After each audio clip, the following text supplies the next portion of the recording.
知道从哪天起，我获得了一股超能力。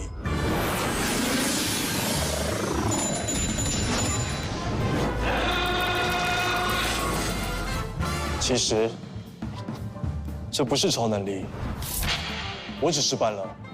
中国信托英雄联盟卡多款卡面任你选，最高享10%现金回馈。也想拥有这些英雄被动技，现在就去办，再送神秘英雄礼。We are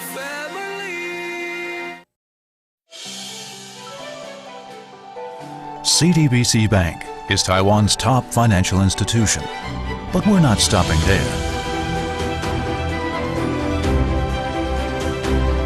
We're crafting an international brand and already have over 260 outlets in 14 countries. We are by your side, ready to embrace the future.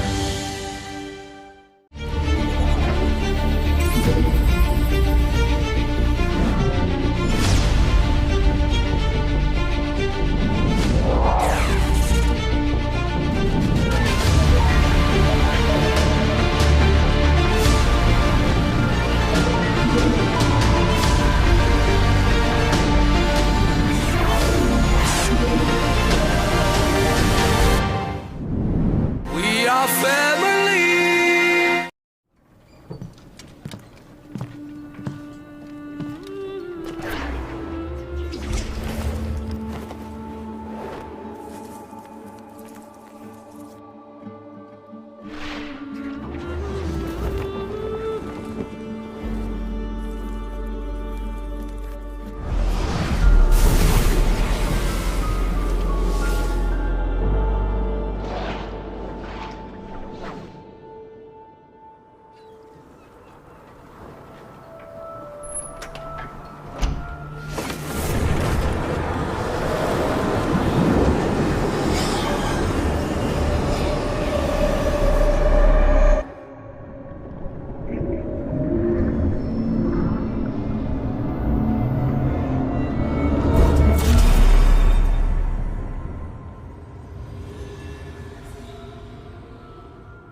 不知道从哪天起，我获得了一股超能力。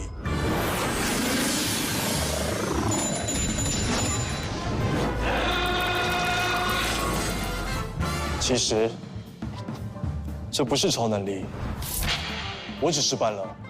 中国信托英雄联盟卡多款卡面任你选，最高享10%现金回馈。也想拥有这些英雄被动技，现在就去办，再送神秘英雄礼。We are family.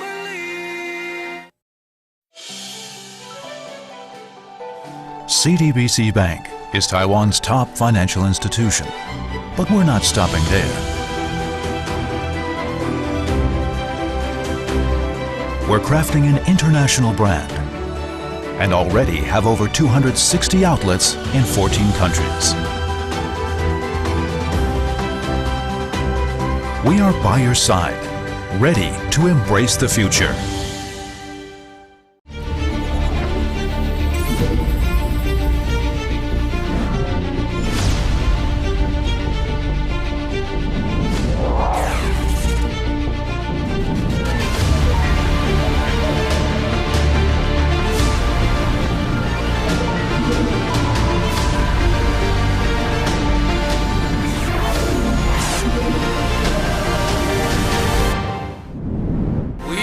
Family.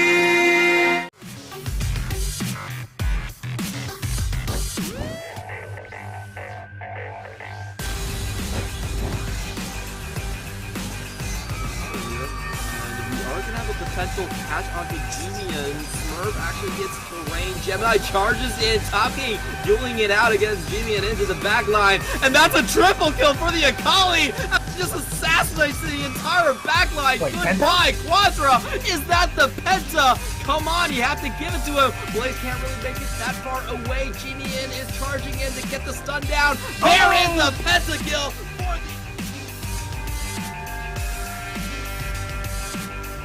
for the... obviously tried to do it. But Maple, however, as I say that, will be using the Emperor to survive. But however, Hana is so tanky. The three-man Cyclone, Breath doing bits on this monkey, but it is not enough. And Reset City to Unify, gets the double kill, gets the triple kill, looks for the quadra. Could this be a pentakill? Unified!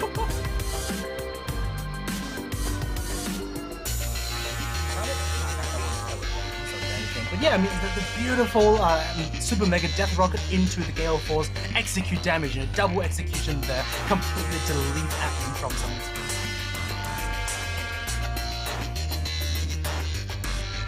What a steal! I mean, Machi, like, they decide to start this Baron. I mean, it was a pretty good call, given how Jinx is nowhere near the Baron pit, and then the Super Mega Death Rocket goes wide. I mean, it was almost a steal from the Super Mega Death Rocket.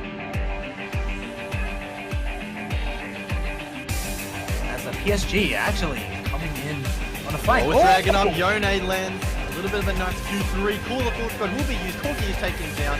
Maple, however, lands the double ultimate, only tagging one with onslaught that being used. And now Driver is left with the remaining 5 members of PS. 不知道从哪天起，我获得了一股超能力。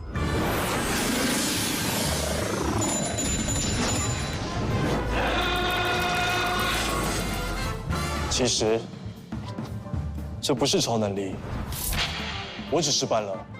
中国信托英雄联盟卡多款卡面任你选，最高享10%现金回馈，也想拥有这件英雄被动技，现在就去办，再送神秘英雄礼。We are family.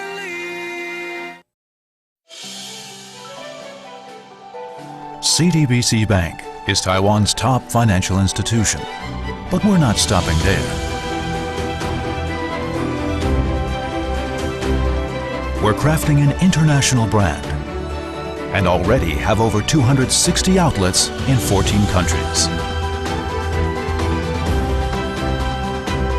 We are by your side, ready to embrace the future.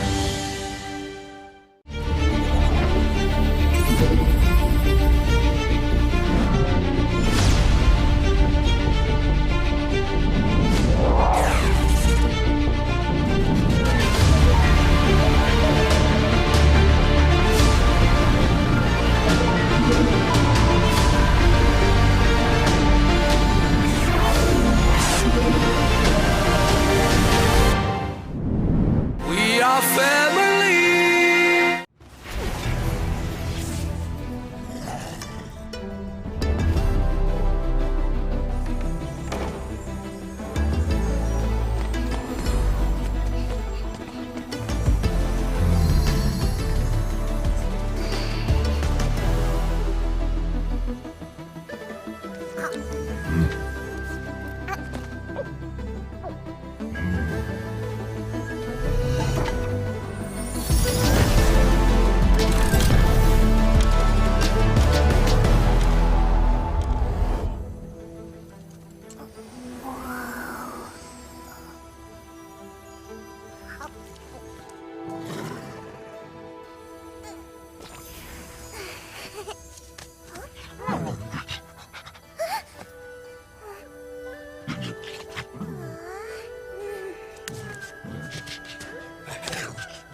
Welcome, ladies and gentlemen, to the Pacific Championship Series. We are moving on today through the lower bracket between two of our top teams in J-Team versus Machi X, a battle between two Taiwanese squads. I'm going to be your host and play-by-play for the day, Clement Chu, and with me is the ever so, I just realized that you handsome a little bit too many times, ever so glowing, Calvin. Welcome to the show.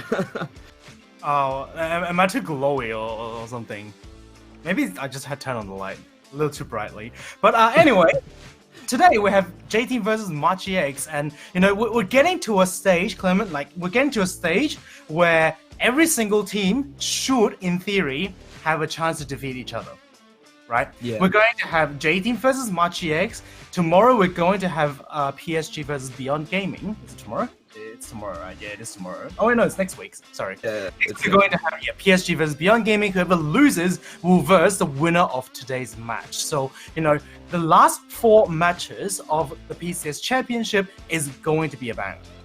Yeah, it's really coming down to the last 4 teams so far. We're going to be taking a look at the schedule and just notifying of you who is left. But just to remind everyone, we are in the losers finals essentially to see who will continue on. It's actually not the loser finals, there still will be people coming down. Yeah, so it's basically taking a look here. We are playing the match on L5 today. There is only 4 teams left. Everyone else has packed their bags and gone home. Boom Esports, Impunity, Berjaya Dragons, and Hong Kong Attitude no longer with us. We have your top 4 squads of PSG Beyond Gaming, J-Team, and Machi X, all BO5s all the way. And after today's match, you guys are going to have to wait a little while longer. All the remaining matches will be played next week, and we will have our finale on the 18th. Yeah, and I mean, looking at the rest of the, this week, what happened was it was 2 3-0 games, right? I think J-Team defeated Berjaya Dragon pretty decisively, and Machi X also defeated Hong Kong Attitude very decisively as well. So, you know, overall, both teams are actually looking pretty good, you know, coming to, towards the end of the playoffs. And this game, like, honestly, I kind of favor Machi X a little bit, but I can also see, you know, J-Team making this series very close. I could definitely see it going both ways as well. Like, we have to mention, like, how these teams sort of overtook their series and got to their sweeps. And for J-Team, it was the bot lane difference. Lil V was massive in that series. I think overall he had something like a 20.5 KDA over 3 games. We're going to be taking a look at the roster. It's going to be Rest playing today in the top side, Hana in jungle, Mission in mid lane, and Lilvi and Woody, like we were mentioning. A huge part of their success over Berjaya Dragons was that bot lane just dominating over their opposition, and Woody being allowed to roam towards the top side whenever he wanted to. I think this might be a continuing trend, especially against Atlan. Yeah, I mean, like, statistically, Lil V, as a player, has the closest stats to Unified. Like, that's a huge thing because, you know, given how dominant PSG is throughout this entire split and how shaky J-Team was, like, at the beginning of the split, like, the fact that Lil V statistically is very similar to Unified is actually huge. I think we should make Unified a standard unit. It's basically, Lil V is about 0.8 Unified so far. We're taking a look at the J-Team match, the coaching right now. I love this layer shot because you can actually see the reflection of Machi's coaching staff on the other end. So that's Cold Ice there, always holding up on the drafting phase. For the other team, it's going to be Machi Esports, Lee Kai in the top side, Gemini Jungle, Jimian in the mid lane, and then Atlan Koala to round this team out. Yesterday, we saw them 3-0 Hong Kong Attitude, and it's mainly been about the man in the jungle. Gemini targeting out Kong Yue and making sure to invade him consistently at level 3. Yeah, and Gemini, like, I think he's one of the only 2 like carry junglers in PCS. The other one being River. We should probably make River like a jungler unit as well. And Gemini is probably 0.8 River. Really? You put him below River? Yeah, That's no, not how I do it. I think in terms of aggressiveness, like River is better than Gemini. However, Gemini is given the resource. Like he has almost 20% of his team's gold, whereas like most of the jungles are only getting like 16 to 18%.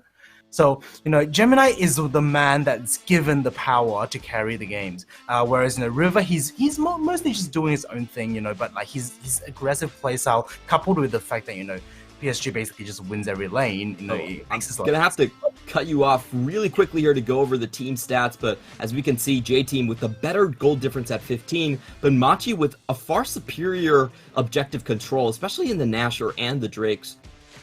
Yeah, but like the thing is, like J-Team have a better hero percentage. It's just by 3%. However, That doesn't count. that doesn't count. All right, but also like J-Team, it kind of shows like the fact that they have higher hero percentage also means that they accumulate a lot more gold just from turret plating itself. So that's why you see a bigger gold difference at 15 from J-Team. Whereas Machi, they're playing for that sort of like snowbally game. They're looking to Dragon Stack, they're looking to play Nashers, they're looking to team fight. And I do want to ask you about this because if we look at the drafts, this is kind of the biggest difference. J-Team, a lot more times they will go for front-to-back team fighting, while Machi really isn't a front-to-back team fighting team. And it's really interesting to see that J-Team actually do not excel at the late game team fight phases around objectives, while Machi does. So, this is, I think the two teams have some very contradictory trends going on, but we are going to go into the draft phase. Maybe we'll save that discussion for later. So far, J-Team just making sure that Jimian doesn't get the Silas, while Machi sure to ban out that Gnar. Russ has been very good on the Gnar, and he's also shown a lot of Gnar counters, so just making sure that isn't in the equation early on. Yeah, so it is going to be the BM King of Rest in the top lane this time. It's no longer Driver that's playing. However, I think this does mean that J-Team overall have better solo lanes to match against Machi X. And as you can see right now, the bans, I think they just both teams are basically just banning out like some of the niche picks. Like not really niche pick, but like a good counter pick. So you're looking at the Cassidy from Mission. You're looking at the Silas that G-Mins and Lee Kai would play, and then you also have the Gragas, Thresh. These are just really good blind picks. So maybe this game we might see some like new picks coming out. Maybe I kind of want to see Urgot once again. However, Driver is not playing. So and it's going to be a time change. This champion actually surged massively this patch in terms of pick rate because of the safety he provides, and also because how Jinx is now just much better AD carry than probably Chisano. Yeah, this definitely has been the case. J-Team not going to go for Hecarim in this matchup. We've been talking about this before the game, but personally, I don't want to see Hana on Hecarim. I actually think that it's not his best champion. In the meantime, though, Machi are going to be pretty happy to pick this one up if it is left open. The Renekton is kind of interesting because it's technically possible of flex, but we haven't really seen mission on it. I'm just kind of interested because this J-Team is drafting like Machi X, whilst Machi X is drafting like J-Team so far. Like obviously there's only 2 picks, but like the fact that J-Team first picked first picked Renekton means that most likely you're going to see Hana on champions like Nidalee, maybe Talia, maybe even Volibear is like viable, but like most likely it's going to be an AP jungler that's like very aggressive because Renekton is just one of those champions that really needs to get ahead in the early game. So it is going to be that's very decisive. Yeah. So it is going to be that Kali and... What did I tell you, Calvin? I was telling this man that the best champion for Hana is Volibear, because Volibear cannot get invaded on early game. And Calvin was telling me that, oh no, if you don't snowball on Volibear, he doesn't do so well late game. And I countered with, it doesn't matter about late game. If Hana doesn't die early game, he's won already. And J-Team agree with me. That's fair. I mean, okay, to be fair though, J-Team is drafting like they want to snowball early game. That's true though.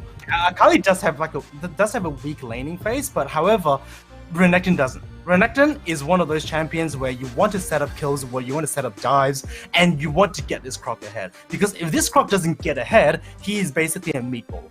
And if you pair that with Volibear, that's 2 meatballs. Well, meatball pasta is still one of the most popular flavors for Italian exports, and I will stand by that. I think J-Team has a perfect draft. While Machi X going for a bit of pick here and continuing to ban out the bottom side. So for J-Team, they have selected Kaisa plus Alistar for 3 games in a row now, and that has seemed to be their go-to, their sort of dive composition. I wonder if Machi X will ban that out, or if it'll leave it open. Yeah, I mean, I like the Samira ban because J-Team so far, they kind of look like an all or nothing comp. You know, they have to all jump in, otherwise they just get outranged. They're gonna get outranged, they're gonna get outpoked. So, you know, Kaiser is again like a very good champion. So, and most likely you will see a ban, which it does. And right now, you know, J-Team is kind of left in a bit of a void right now. And I'm not really sure what AD carry you would pick. That I know. It's called probably Kalista, but that was the one I was going for. that was extremely, like, that's a very extremely early game pick though. So, you know, if they do go for a Kalista, you know, something like Kalista Alistair, it means that J-Team's late game basically falls into Mission's hand. And Machi X on the other side, I'm not too sure about the Tusafate lock-in. Tusafate does have a pretty good time against Akali, and not really in the early laning phase. However, you know, Akali's early laning phase has gotten weaker, and what's strong about it is the team fighting phase. The Destiny will reveal Akali during her fog, so it actually makes Akali quite unplayable until she gets Zhonya's. And it is going to be the Alistair takeaway from Machi X. And we'll see how J-Team respond because, you know, champions like Rel is still available.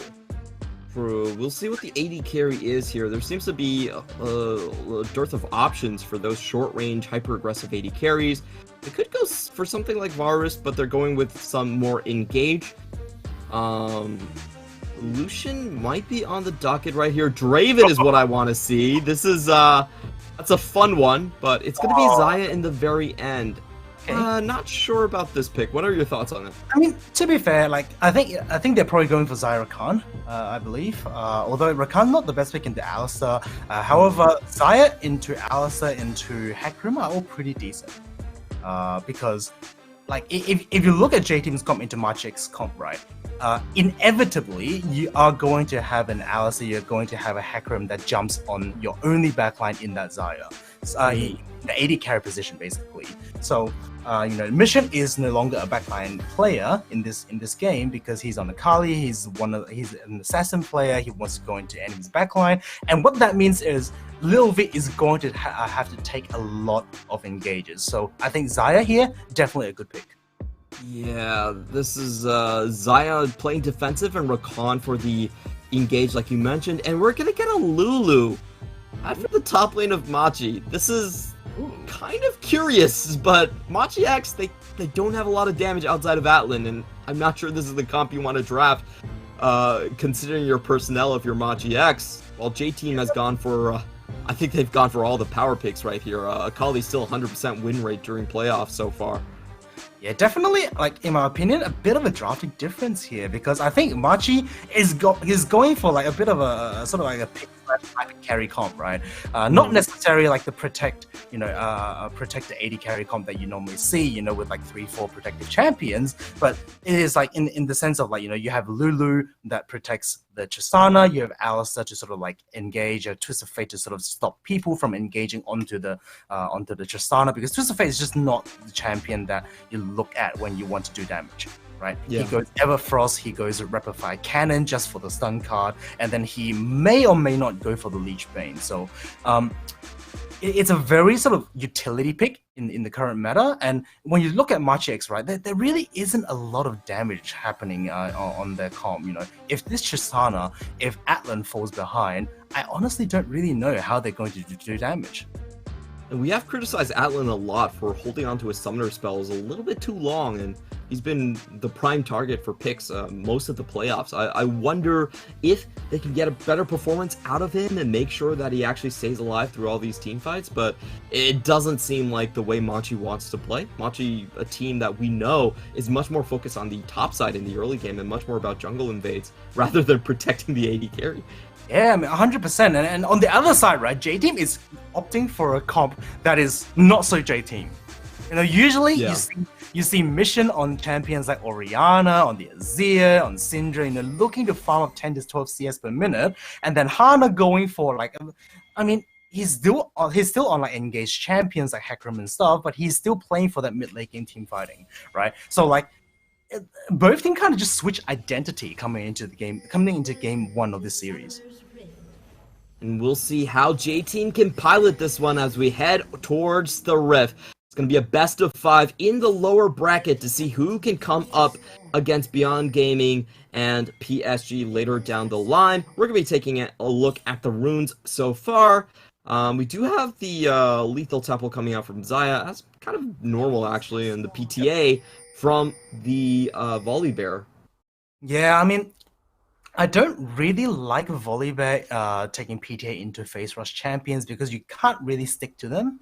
The most common one you see that that you take PTA into is Olaf, because Olaf doesn't take Face Rush, and he's one of those champions that just wants to stand still and fight you, and PTA will have a lot of effect in that matchup. However, in matchups like against Udyr, against Hecarim, again, actually this is an Ignite Hecarim, by the way. Yeah.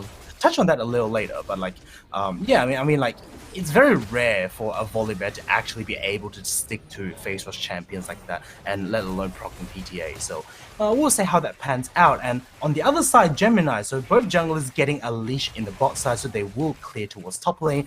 Gemini probably playing a little defensive, trying to protect Lee Kai from a level 3 dive, whereas Hana Rest, they really want to stack up the wave, they really want to dive or gank this Lulu. And Gemini actually taking this Ignite. I feel like taking Ignite might just skew this matchup a little bit, because if you just look at raw damage, right, Volibear definitely have the edge against Hecarim. However, if Hecarim is able to utilize his Ignite during the fight, it means that Volibear have to take an extra like 150-ish damage in the early game. It is true damage, so that's a lot. And also the fact that Ignite also cuts your healing, so Hana won't be able to regenerate health with his W. That Frenzied Maul not getting any healing from the second bite would be huge if it does come down to that. And I do think the Ignite is also just for the fact that his lanes don't naturally deal a lot of damage. They are going to be pushing lanes in the early game, and we have seen this is exactly what Machi has drafted for in their Hong Kong Attitude series. So they could be looking for some invades and hopefully to get that 2v2 going. But for now, Hana is going to head top lane and promptly trip a wire. So should be no ganks coming in, but we should expect Lee Kai to kind of let his foot off of the gas pedal and let Rest breathe a little. Yeah, so the fact that Lee Kai actually walked away from lane for a while, it does mean that, the Wood didn't spot him. But yeah, I mean, it does speak to Hana that he went for a walk. Mission's gonna get a good trade in, pops down the Twilight Shroud, and gets the second Q to go. He's low on energy, but it will make sure that they secure the top side scuttle. Really different script so far compared to the Machi series against Hong Kong Attitude, making sure that they get the topside scuttle and making sure that they don't lose too much in their jungle when Machi have double pushing lanes. Yeah, kind of curious to see Jimian actually hovering topside there, because at this stage of the game, right? Ooh, do see a good grand entrance, but an even better Pulverize coming in from Koala, making sure that both targets are stunned up, and that's going to be the end of the trade. Yep, that is going to be the end of the trade. At this stage of the game, J-Team definitely have the stronger bottom lane. Zyra Khan is just one of the strongest laning duos in the game, just because of the innate synergy. But yeah, I mean, just back to my previous point, right? Right now, like 4 minutes into the game, Marchix just doesn't have the 3v3 in the top lane, in the top side. Renekton, Volibear alone, and probably 2v3. Like, that's how strong this duo is, and it's just curious to see Jimian actually hovering there, because it does mean that he gets chunked, and it means that Gemini will have to also just Mission. Okay, takes a tower shot for his troubles, but he's gonna be actually okay right there. It's really rare to see an Akali actually get a CS lead this early in the lane, though, and like you mentioned, that hover to the top side was not beneficial for Jimian's health.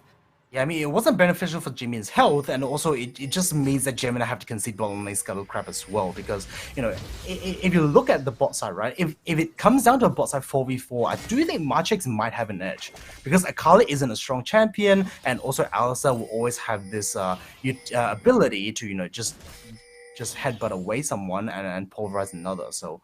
But we're looking at the gank in the top side. Rest does not spot this, but he's playing very, very careful around the minion waves. Finally, Gemini is going to rush up, but the slice and dice should be there. Just a double dash away, and the rest is going to be completely fine. Yeah, Lee Kai utilizing his W. I'm not exactly sure the aggressive one, but polymorph. Like utilizing polymorph to boost his own speed is not the way to go because there's no follow-up CC, and Slice and Dice is just going to put the rest into safety. So a bit of a miscommunication there, I believe, but nothing is going to happen. Yeah, that seemed to be sort of a very ambitious gank, but you know, despite his title as the BM King, Russ actually plays pretty damn careful in lane. Once again, we're going to see Atlan tagged up by multiple abilities there.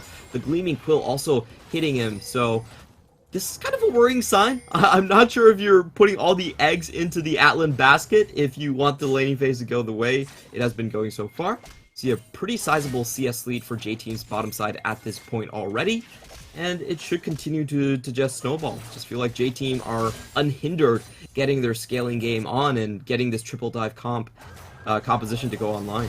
Yeah, I mean, also the fact that Gemini has had to hover topside for so long, or so much of this early game, actually means that Machi can't really play towards this bot side.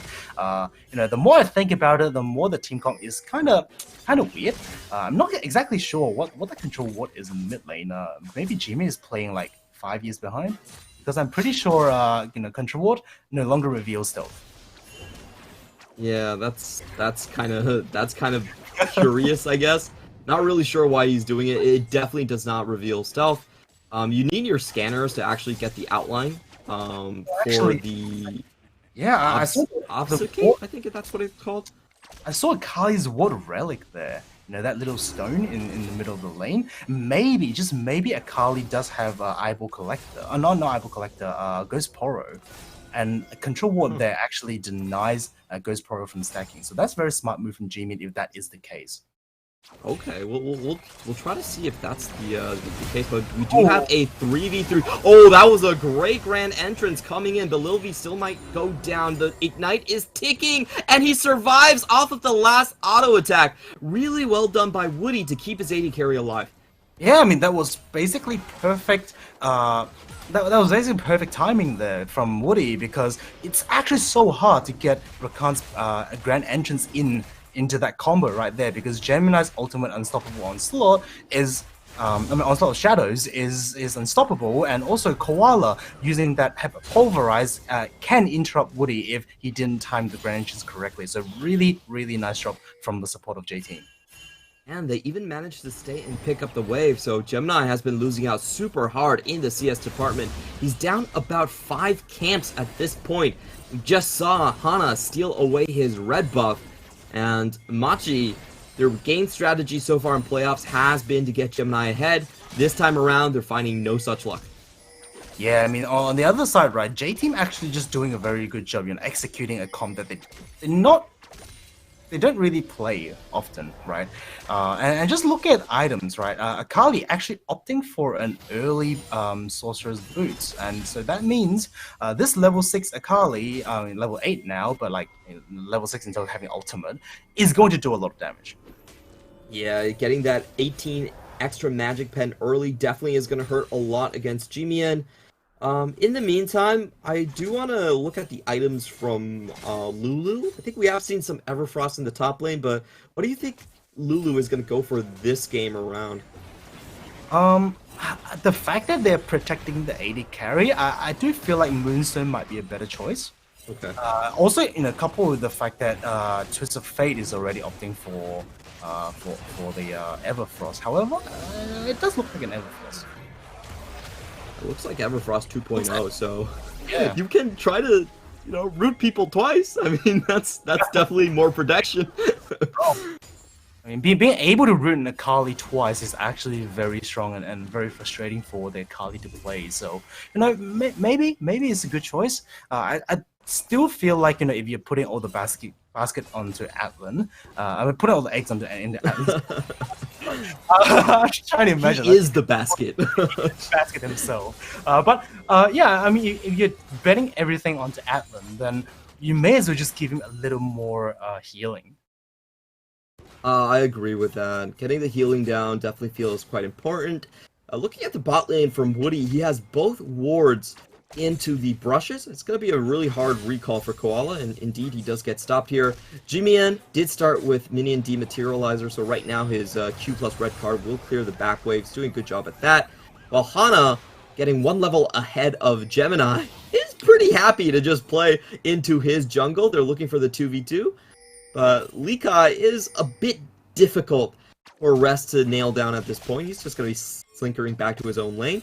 And this is a very slow game for PCS standards. Finally, Gemini is going to go in for some action. They are going to use a Destiny Gate, like you mentioned. Spot out where Mission is. Mission has to use the perfect execution to get out. Jimian following with the yellow card, but they're not going to find the stun on the jungle. And Mission does get away after after using the flash.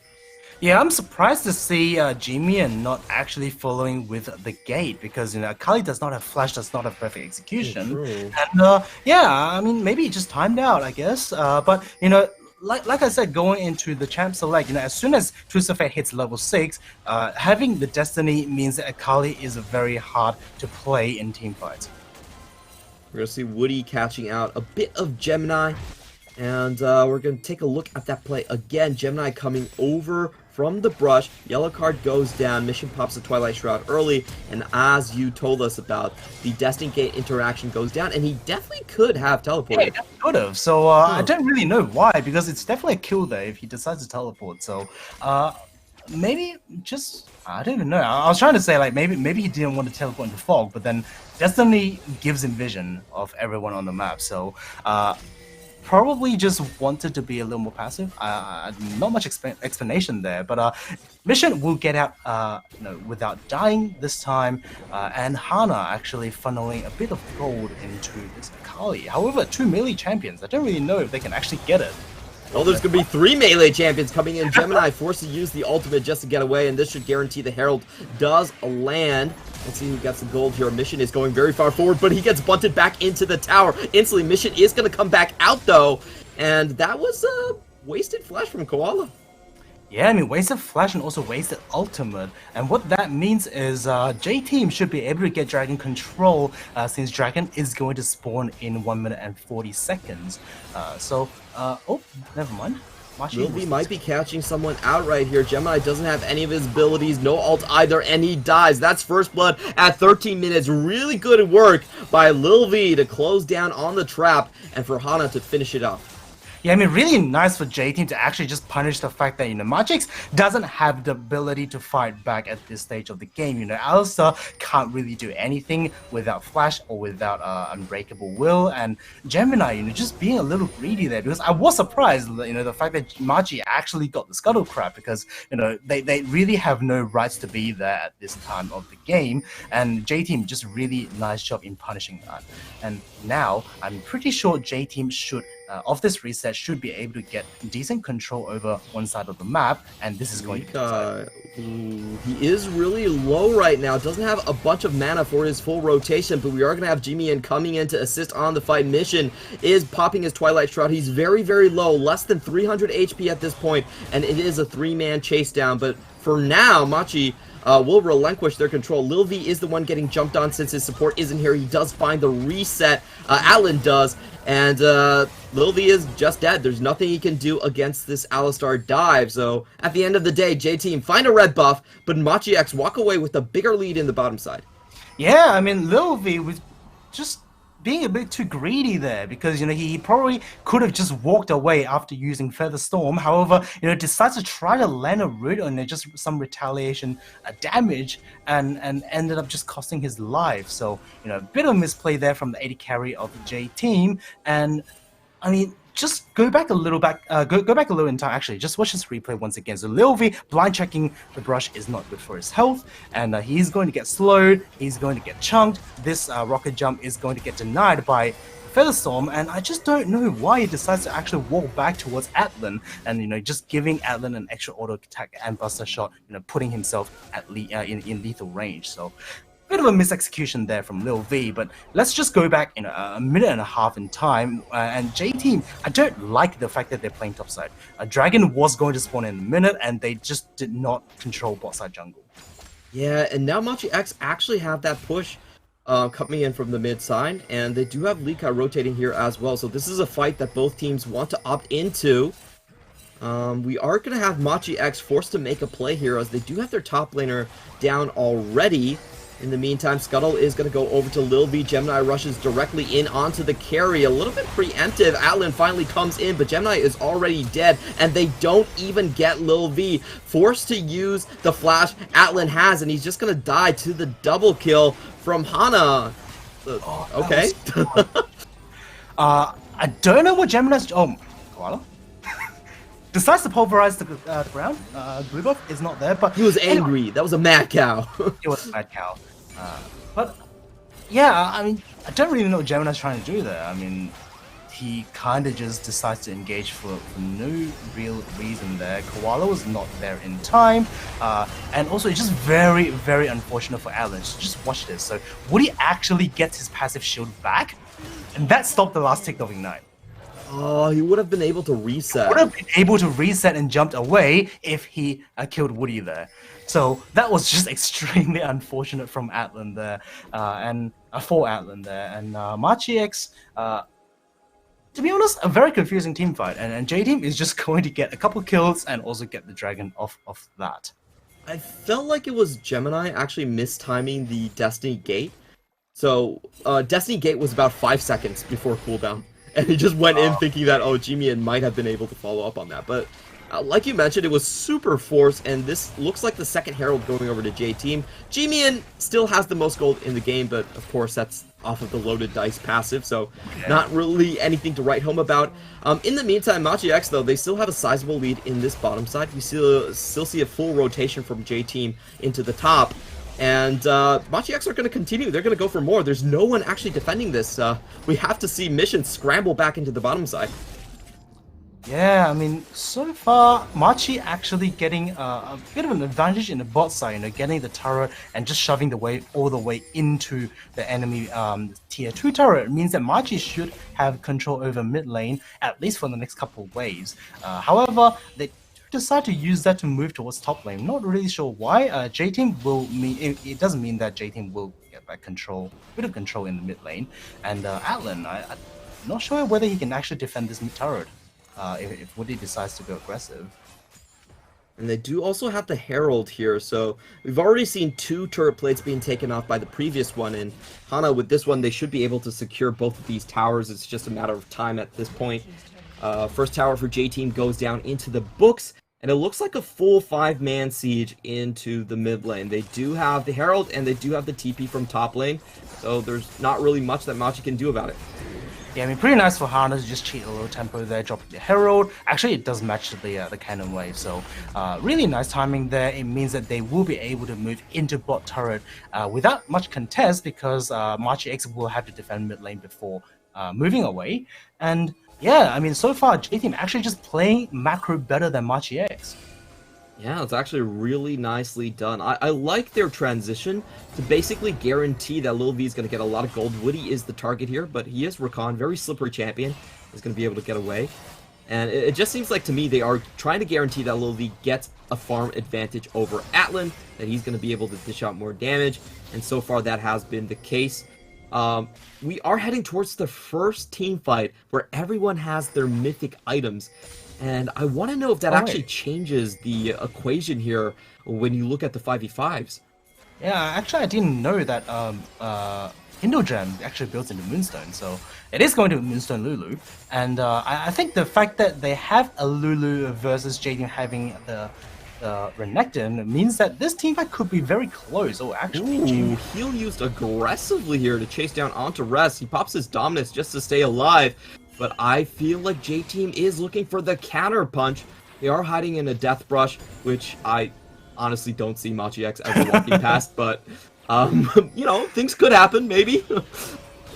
Yeah, I mean, it's probably not gonna work into against Machi X, but yeah, Machi X actually was actually terrible. Yeah, I mean, it's terrible. You know, we just complimented J-Team for having better macro. However, oh, there we go. The quickness goes in, but they don't find their target. Atlan stays alive, and Rest nearly dies. Hana also doesn't find Tristana. Finally, we have Genmai going back into the fray, but he's going to get tagged out by so many crowd control abilities. Mission dies instantly, though. Really good Destiny Gate, and that's a 3-man hip-hop pulverized by Koala. Oh.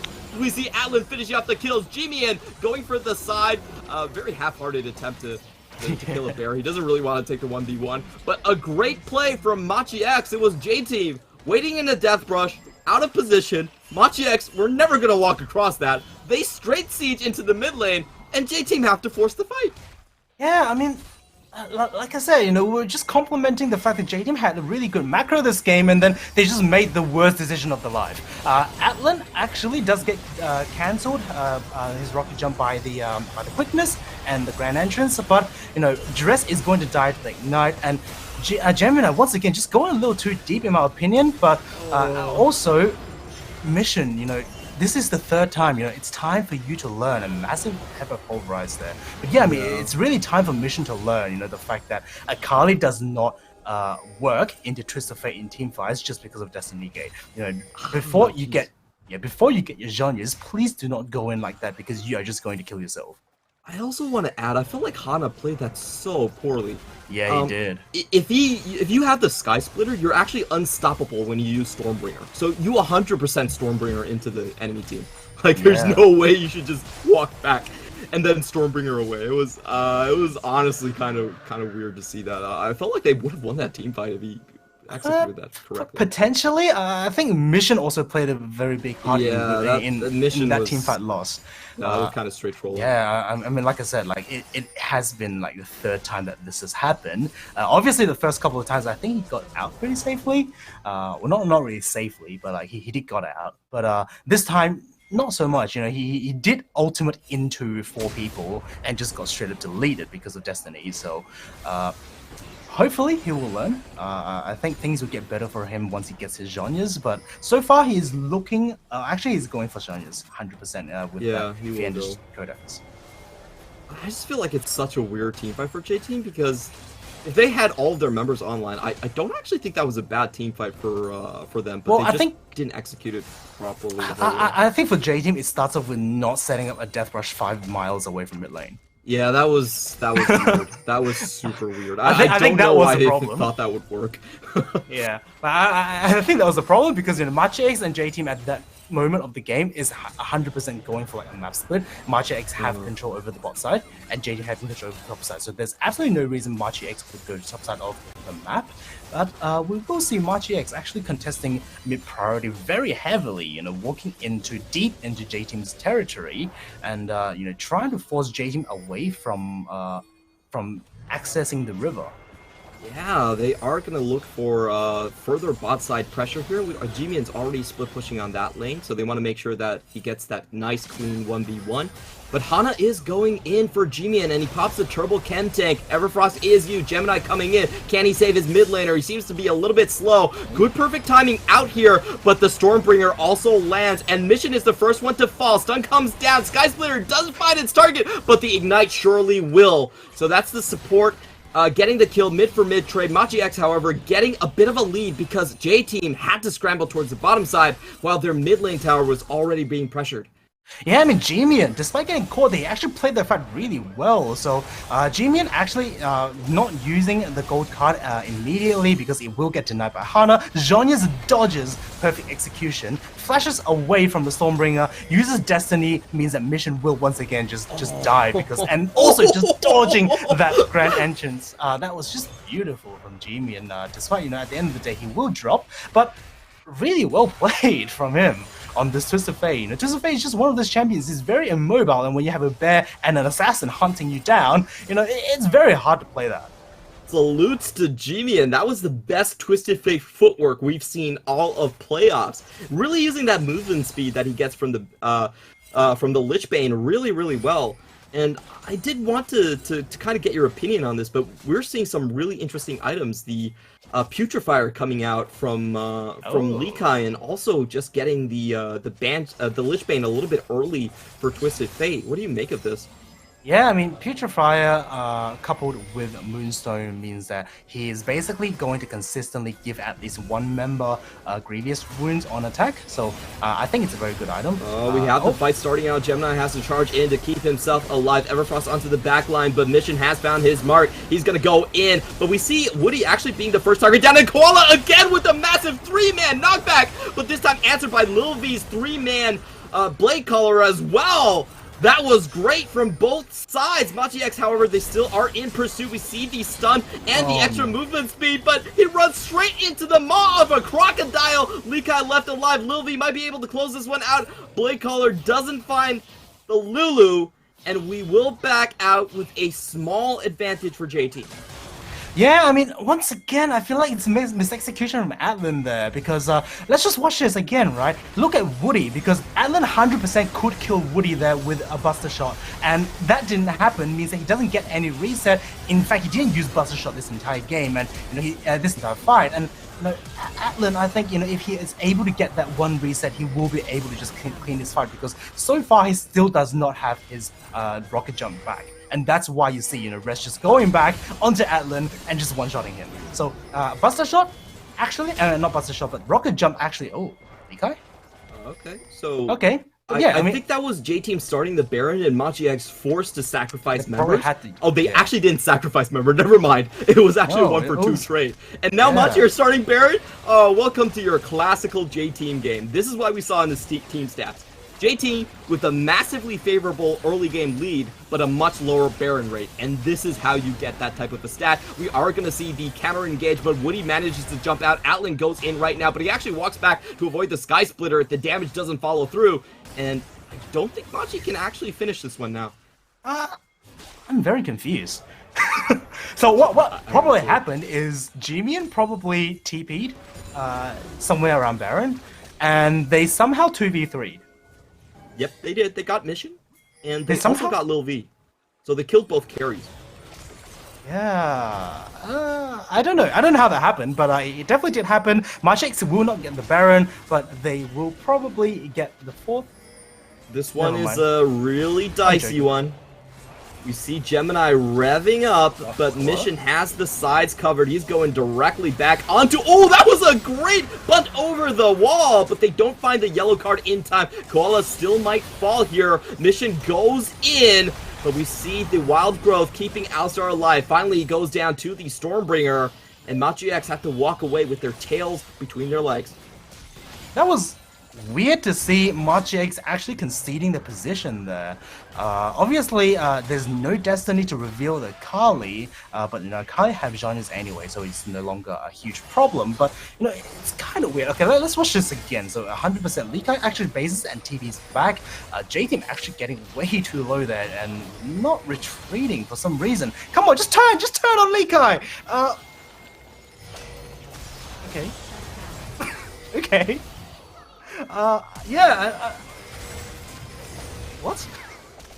Yeah, that was weird. What? I'm actually surprised no one tried to body block. Like, Hana should have tried to body block that.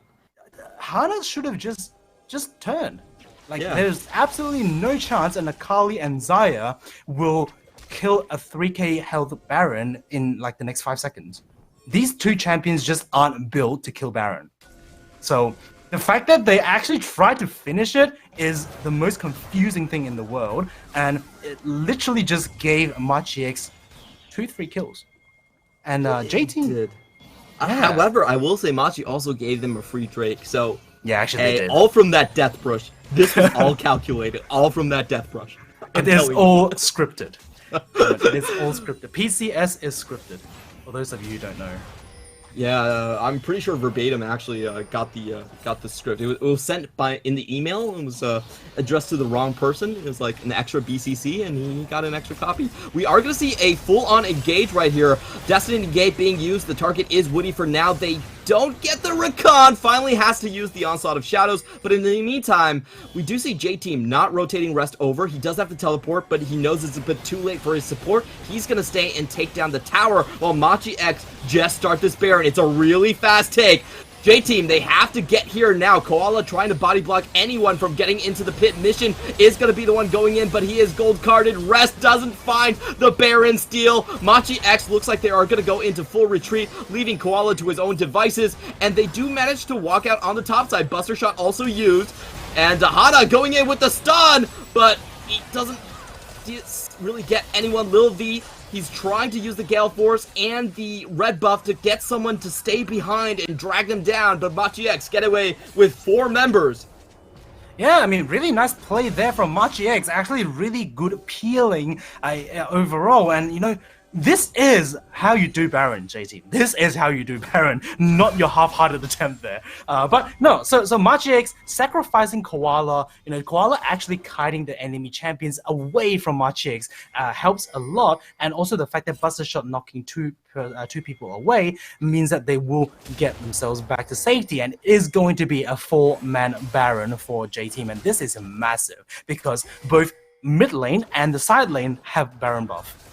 I really didn't expect that Baron to go down that quickly. I'm kind of surprised, like, given the fact that they only have Atlan as sort of this main damage dealer and no percent HP damage. They're still able to chunk that one down incredibly quickly. So, well done on their part.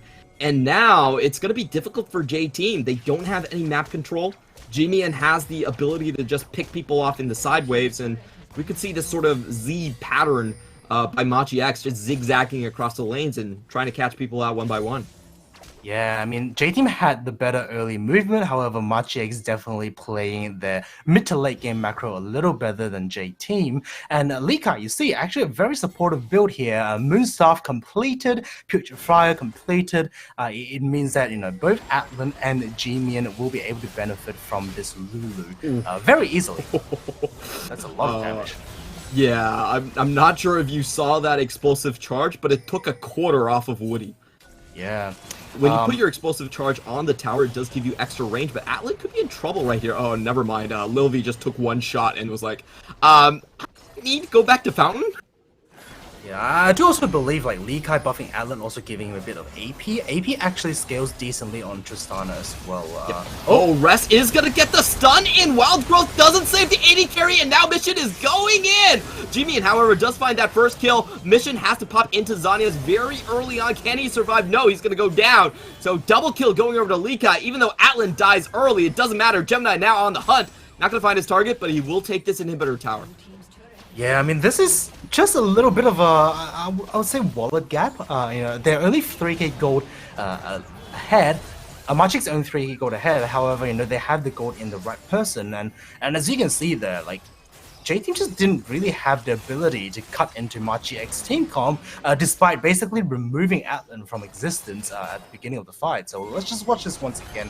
Really nice engage there from Res. Actually, you know, Dominus was popped very early on, and Atlan didn't really pick that up and just decides to auto attack the Croc, and that would spell his demise. And yeah, I mean, for the rest of the team fight, you know, everything seems like, you know, it's going to be very easy for J-Team. However, Mission actually going a little too deep, and Lil V taking a lot of damage from the Baron minions. So, yeah, I mean, J-Team just had to play that one shot. However, right now, Machi X is just a little bit too tanky. That was still a pretty sizable win for Machi X, I'll be honest. I felt like that was the best that J-Team could have done in that situation. But Lee Kai actually doing a lot more damage than I expected. This Lulu really showing up huge. I'm super interested to see the damage charge. J-Team could get the Dragon Soul off of this objective while Machi X are just trying to run that timer out. They will hold on to their ramps. They know that Mission is trying to corner them from the top side, so they don't have an easy retreat. This is do or die right now. The Dominus already popped from Rest. He's taking so much damage. Finally, we have the quickness going in, but not finding anyone with the grand entrance. Koala gets another triple knock-up, and Rest is nearly dead. Has to pop the heal right there to stay alive. Hana doesn't get the smite, so no Dragon Soul, and Machi X are on the full rundown. They get the charge onto Woody, pop Lil V's Feather Storm. Lil V has to flash away, but he has nowhere to go. Maybe he can take down Atlan. He does! He saves the game! He kills the AD carry for Machi! That was so unnecessary! Wow. I mean, look, the thing is, like, J-Team actually could have got the Dragon there. China was a level up. However, let's just watch like the rest of the fight, right? What happened was J-Team actually on the retreat, and they actually scattered around. Lil V made a little bit of a mistake not flashing before using the Blade Collar, means that Gemini will be able to get on top of him. But however, Machi X still looking to end. They are going to have the full four-man here. They do have a Rest stunned up. The Ignite is burning down. He goes, and Woody plus Mission have to fight a 4v2. They're cleaning out the minion wave, though, and it seems like Machi X don't finish. If Atlan was alive there, the game is actually just over. That was a huge play from Lil V to keep themselves in the game. So let's just watch this once again, right? Grand Entrance didn't really do anything. Alan really nice buffer this time, did not get cancelled, and also like the fact that J Team, you know, when they pushed Matrix away, didn't end up, you know, trying to burst on the dragon is a little puzzling. Lil V flashes a little too late there, in my opinion. Blake Cole didn't do anything. However, this is very beautiful. I think a little too aggressive there from Adler, you know, thinking they've already won the game, so just jumped in. And also that massive chunk at the end played a huge part as well, because Matrix doesn't have a lot of regeneration, and it means that they do not have that health to actually just, you know, tank whatever members left from J Team to finish out the game. So this is really well played from Lil V, and Adler just once again, like, I don't know, like, you've got to combat drafts around you. However, Adler not really living up to my expectations so far. That would have been game end there, and if I'm Cold Ice, I'm forcing everyone on J Team to buy Lil V a drink. That was Lil V putting the entire team on his back, no lumber support, and going, guys, I will not let you fail. Just trust me on this one. Let's go. So we're going to go into a big Baron fight. Full 10 man onto the roster right now. J Team still have a chance. I just wish they could execute their dives a little bit better. They have this 3-man engage, but we have never seen the 3-man actually going at the same time. That's the baffling thing to me. This dive composition should actually be so hard to prevent, but they're just not going in. They're going in one by one, and we call that cooking dumplings in Chinese, meaning you don't want the pot to cool down too quickly, and Machi X are able to just pick their targets one by one. Yeah, and J Team actually looking like they're conceding the Baron. I don't really know why. Really fast. It's down. They don't even try! Machi X get the second Baron! Now comes the team fight. Rest going in for the same trick. He doesn't find the engage, and that's a great buster shot into a 3-man stun. Atlan gets the first kill. He's chasing down the second one. He's jumping in for the buster shot. Gets the crit to go down. 466 damage. Double kill for Atlan, and the full chase on is through. Where can J-Team run and hide? Lil V once again alive. He has to make another miracle for his team. Yeah, I mean, Lil V was literally on his own during that team fight. He managed to take down Gemini and not dying. Actually, you know, that might be game saving for J-Team. However, Machi X are marching into J-Team's base right now. 1 inhibitor down, 3 inhibitors down. They are looking to end this game. Don't really know how J-Team will defend this.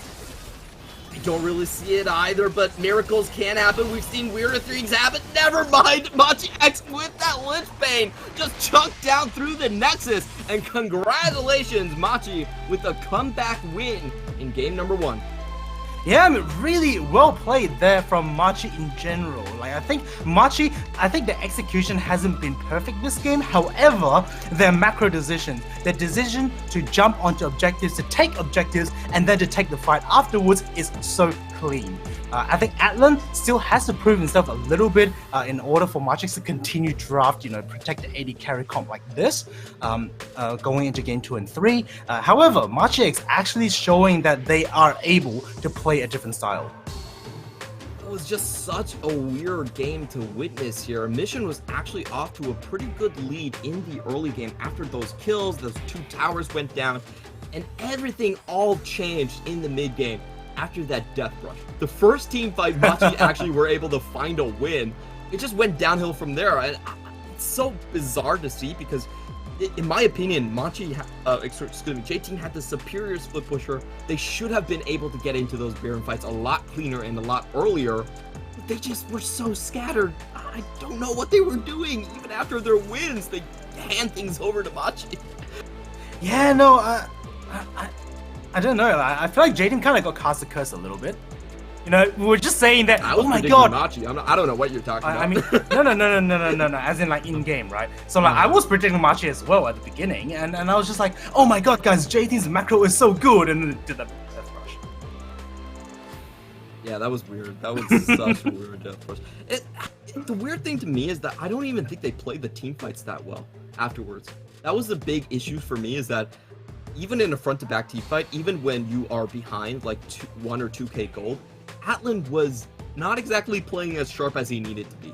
Honestly, they were getting Atlan pretty damn easily, and they still weren't able to sync together the chains. Like we saw the grand entrance go in, hit absolutely no one, and a mission just coming to the flank and going too deep and dying. So I almost feel like J-Team, their comp was fine, their early game was fine, but the execution of this comp was not something that they were familiar with. Yeah, I mean, the thing is, like, even when you look at the early game, right? Yes, Hana got a huge lead over Gemini. However, it's just a gold lead. It's not even like a kill lead. It's not a map pressure lead. No, he was not able to convert the gold into anything, right? You've got a fed Volibear, but you never dove the Lulu in the top lane. You never helped your Akali get ahead. Actually, there was this one, you did drop the Herald in the mid lane to funnel a bit of gold into Akali, but once again, it is a gold lead, and when you talk about like gold lead, it doesn't really mean much, as you can see right now, like J-Team, Akali and Renekton just had so little damage this game. There's so little impact coming in from these two champions because their inactiveness in the early game. They played the macro really well, however, they didn't result into any snowballing factors. So I don't really like that. Their comp was fine.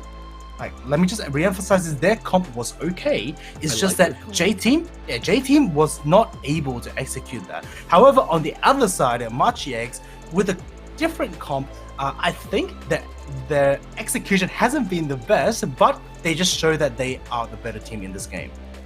Yeah, they were able to macro really well, and there's so many different members I feel like we need to give props to. Koala and Genian were the two massive players for me, even though Alan gets the MVP. I'm not sure about this one, guys. Yeah. Okay, he did have good damage to gold ratio, but yeah, this wasn't exactly the cleanest game from Atlan. But he does deal the most damage, 34%, we'll give him that. 200% damage to gold ratio is actually quite impressive, so, props to Atlan. Impressive because you have Moonstaff. Yes, you do. You do have a Lulu, you do have a Twist of Fate that helps you in every single game. That damage doesn't go towards Lulu, it goes towards Tristana. Yeah, 100%. So, yeah, I don't really know, but like, to be fair, like when you think about like MVP, right? I don't really know who you give to. I think Machi-X and everyone played their role in this game. Jimmy or Koala, I think. Yeah, I mean I think Koala was huge with these team fights. Oh, actually, true. The 3-man pulverize. You got 3-man consistently happening. Yeah. Team, right? So that was really nice. Actually, maybe Koala deserved it more, in my opinion. I'm sorry, production, if you don't think so. But yeah, Atlan, I feel like going into the rest of this series or like the rest of the playoffs, he still has to prove himself. I feel like he has been shaky for this entire split, and he really need that one defining game where he can just tell me that, all right, I am an AD carry that is worthy to funnel gold into. The one that really triggered me was the one where he got caught out on the top lane inhibitor. Yes! You had Rest pop the dominance for extra rage. You had Rest use the Q for extra rage, and then he still stands and tries to shoot down the Croc. Yes, he's just like, really it's a Croc. It's a big Croc, it's a big target, let's just shoot him, and then he died. He is 100% going for Ruthless Predator. It could not be more obvious, and he just stood there and took it. So, I don't know, I'm not sure that this was exactly the greatest performance for Atlan, but, stat stuffers still deserve an MVP every now and then. So congratulations for Machi-X pulling down Game 1. We are going to have a very interesting series just based on how exciting that Game 1 was. Please don't turn away, we're going to be right back after these messages. 不知道从哪天起，我获得了一股超能力。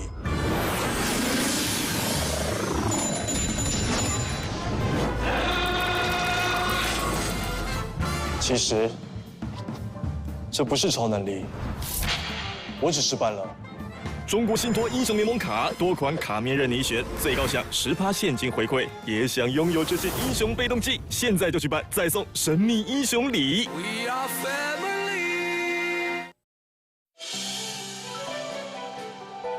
CTBC Bank is Taiwan's top financial institution, but we're not stopping there. We're crafting an international brand and already have over 260 outlets in 14 countries. We are by your side, ready to embrace the future.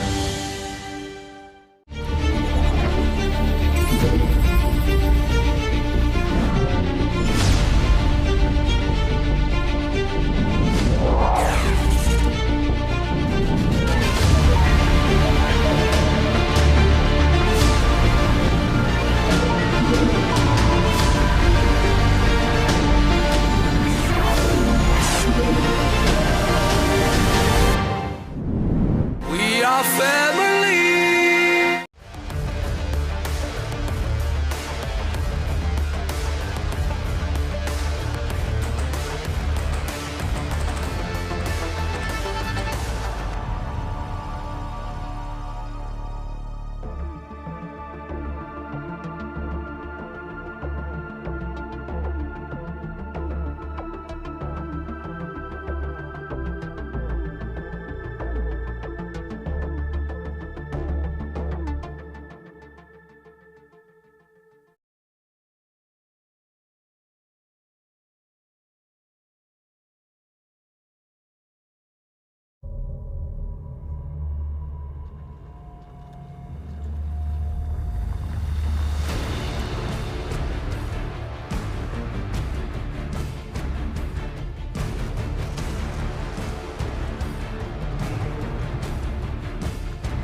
legends will rise as we commence with the PCS playoffs going into the lower bracket. J-Team fell to Machi X 0-1 in game number 1 of that match. It was really a nail biter, a lot of back and forth fights, but at the end of the day, Machi X seemed to just have the better macro, the better objective control, and going into this one, it feels like we might need some changes from J-Team. Yeah, I mean, J-Team this time actually selecting red side and also bringing in driver over rest. So, bit of a change, actually quite a bit of a change. You have your side selection preference changing and also roster changing. So, that should, in theory, bring a very different dynamic into J-Team. By going into red side, it should mean that both Mission and Rest will be able to get counter picks. And this is very crucial because once again, we're just looking at the change in terms of bringing in Hana and bringing out Rest.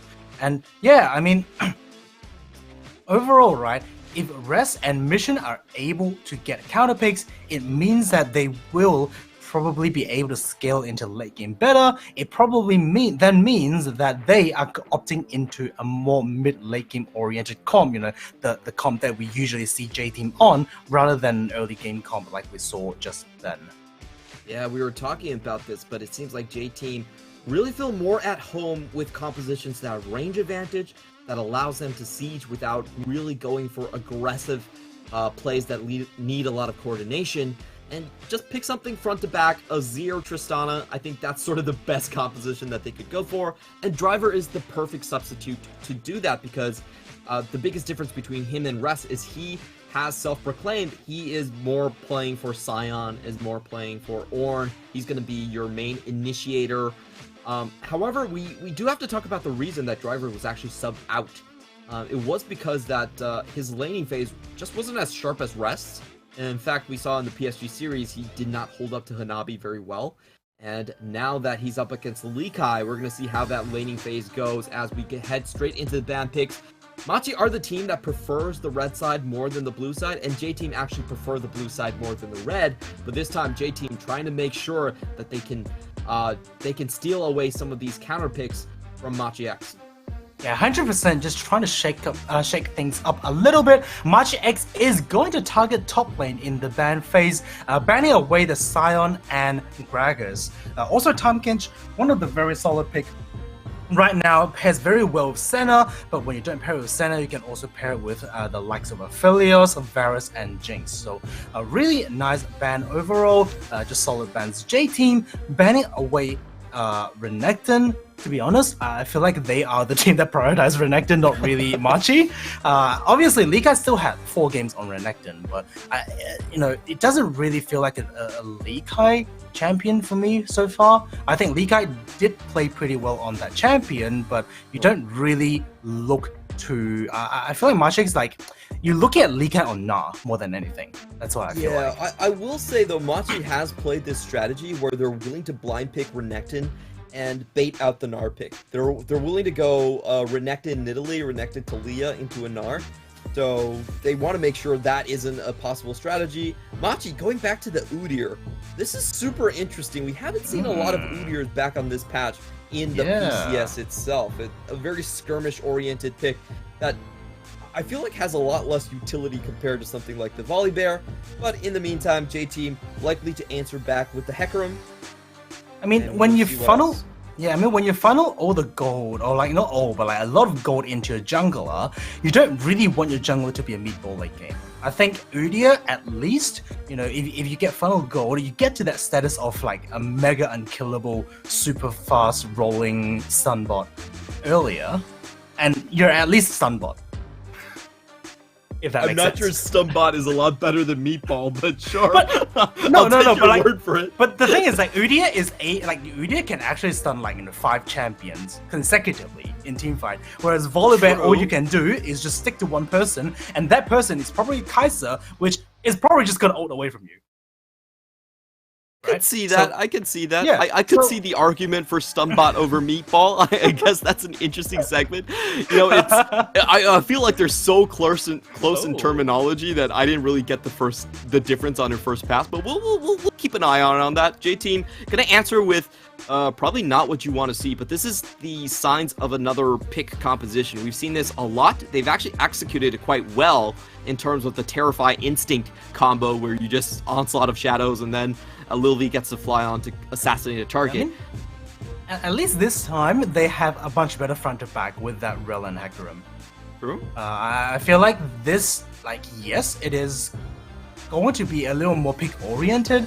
However, they still have this pretty big team fighting potential. However, Machix, this is the one thing that I'm quite confused about, because I don't really know about early Sylas pick, because obviously Renekton is banned away, but you still have champions like, I think Camille beats him pretty easily. I think Aatrox beats him pretty easily in the mid lane. I think Lucian actually does quite well into Sylas as well, and Orianna, when you space well, which is Mission's best champion, should be able to make Sylas pretty unplayable, let alone the fact that Kassadin is one of the unplayable, literally the most unplayable matchup for Sylas. So I don't really know about this pick. This pick is so confusing to me, picking this so early on.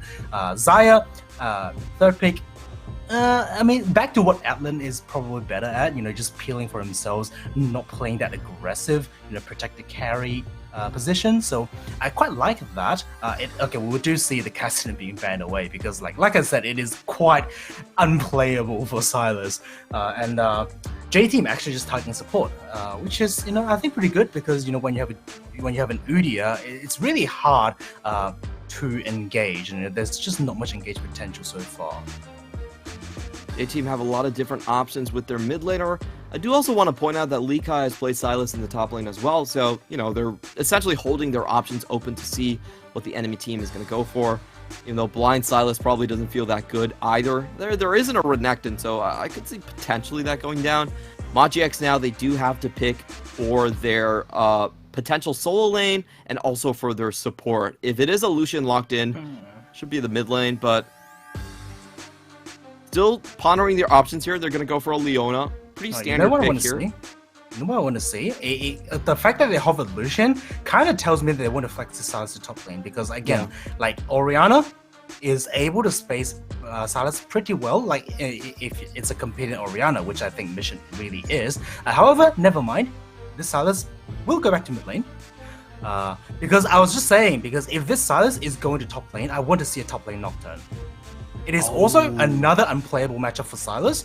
You just cannot walk forward. If you get remotely close to Nocturne, Sylas just get killed. No doubt. There's absolutely no way that Sylas can walk away from Nocturne. But it is going to be a blind Camille coming in for MachiX, for Lee Kai, and we'll see what Driver answers with. I kind of want to see Urgot. Ooh, Urgot would be a fun one. Yeah, and you got it there. Great prediction. I got it. Yeah, so Urgot, just one of those champions where it's actually a fairly skilled matchup, but it is Urgot favored. Yeah, so, Urgot is so damn tanky in the early game. So Camille can use her movement speed and also use her hook shot to deny Urgot from getting onto the champion. However, in terms of just raw damage, up until Camille hits 2 items, it is Urgot favored. It's quite heavily Urgot favored as well. Yeah, we have seen a lot of different interactions here, and the fun thing about Urgot is the E actually cancels out a lot of things. You can actually cancel out things like the hook shot pretty easily as well. So that's going to be a fun matchup to watch this one. And I want to ask you about the compositions this time around. We see something that is still fairly pick oriented coming out from J-Team, but I actually really like their compositions. A lot of different avenues you can play through.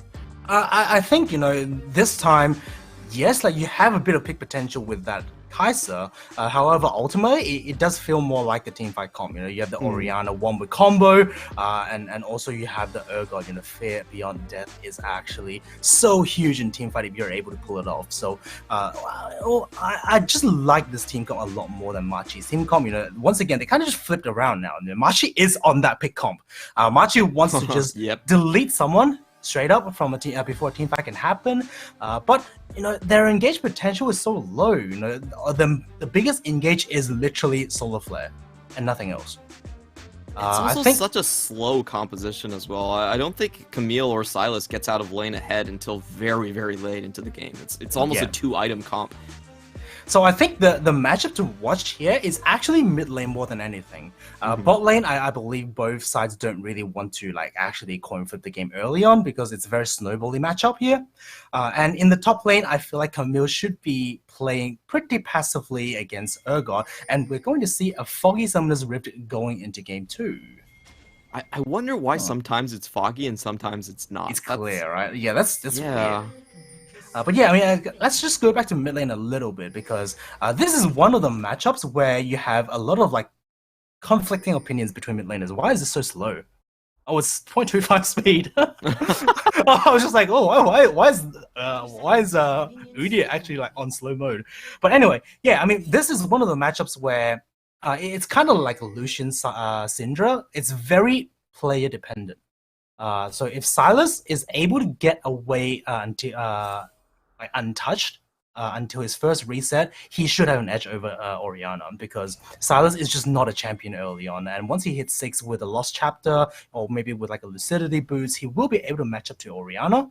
However, a good Orianna, especially in this current meta where she takes Face Rush, if he's able to space Silas well, then Silas should never be able to jump onto Orianna.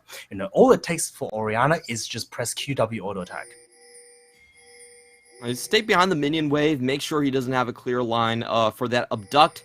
And it's true Silas has a huge amount of kill threat with his entire combo, but it requires you to land Q2 and also land your stun, so it's not always as easy to execute as people make it seem. We're going to get a bit of a leash here in the bottom side, while Hecarim Hana is going to be starting out on the top, going with the Raptor start. And I just wanted to point out that this time around, Hana is also going for the Ignite Hecarim. Oh, so tables have turned here. However, once again, I don't really know whether you will ever be able to kill the Udyr as a Hecarim. However, Woody actually. Oh, okay, that was an interesting. Yeah, that was actually quite an interesting interaction there. Koala actually buffering the CC by going onto Lil V with the Zenith Blade, and yeah, I mean, J Team actually getting a bit of an advantage here in level 1. I think most of that just comes down to the fact that actually Machi's actually getting to the lane a little later. It is going to be an opposite side for the junglers, so that is why you see J Team having that lead.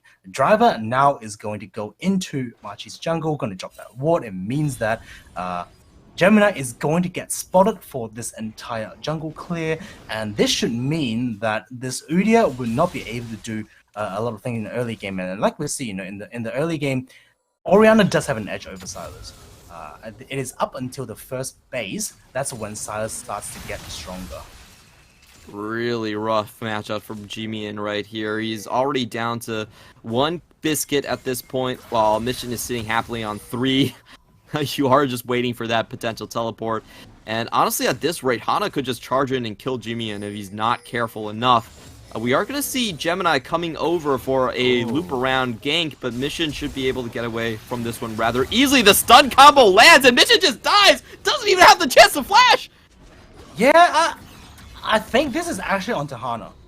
100% this is on Hana more than Mission. I think Gemini played it really well in terms of just avoiding Fog of War there. Like that was really beautiful play there from Gemini. However, Hana should know that. Like there's just such a big lack of communication between the mid and jungle of J-Team there, because when a mid laner shoves this hard into the enemy mid lane, obviously you have the option to walk away from lane, but I think in this matchup, you don't want Silas to farm up. You don't want his first phase to be a lucidity boost like we have seen right here. So, you want to force Jimmy on a very unfavorable base, whether it's on a boot or never mind. Here comes Gemini once more. Gets the flash out of Mission this time around.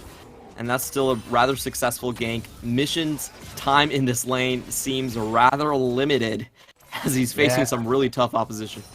Look, like I said, like if Hana was able to identify that, Mission just wants to force Jimmy into base, or if Mission communicated the fact that, all right, guys, I'm just going to hard force this mid lane so that Jimian cannot base on a good on a good base, on a good gold amount, then it's going to be a 2v2 in the mid lane, and Orianna Hecarim, especially Hecarim with Ignite, is just so much stronger. However, what happened there was Hana was literally just sitting on top of Scuttle Crab waiting for it to spawn. Yeah, that was a little bit weird and very unfortunate. We'll see if the mid jungle can pull it back. I do want to mention, though, this is also the biggest difference in the series that J-Team played up against PSG. PSG's mid jungle, River and Maple, actually held J-Team's mid jungle killless for 2 games. And Maple ended up the series with a 19.5 KDA, playing Yone and Akali. So, mid jungle seems to be the biggest hurdle that I don't even say this about J-Team, but I think every single team is going to have up against PSG. Yeah, so it's going to hard. Like it's going to be very hard playing against playing mid jungle against PSG. But J-Team really needs to step up in this department if they really want to win this entire tournament.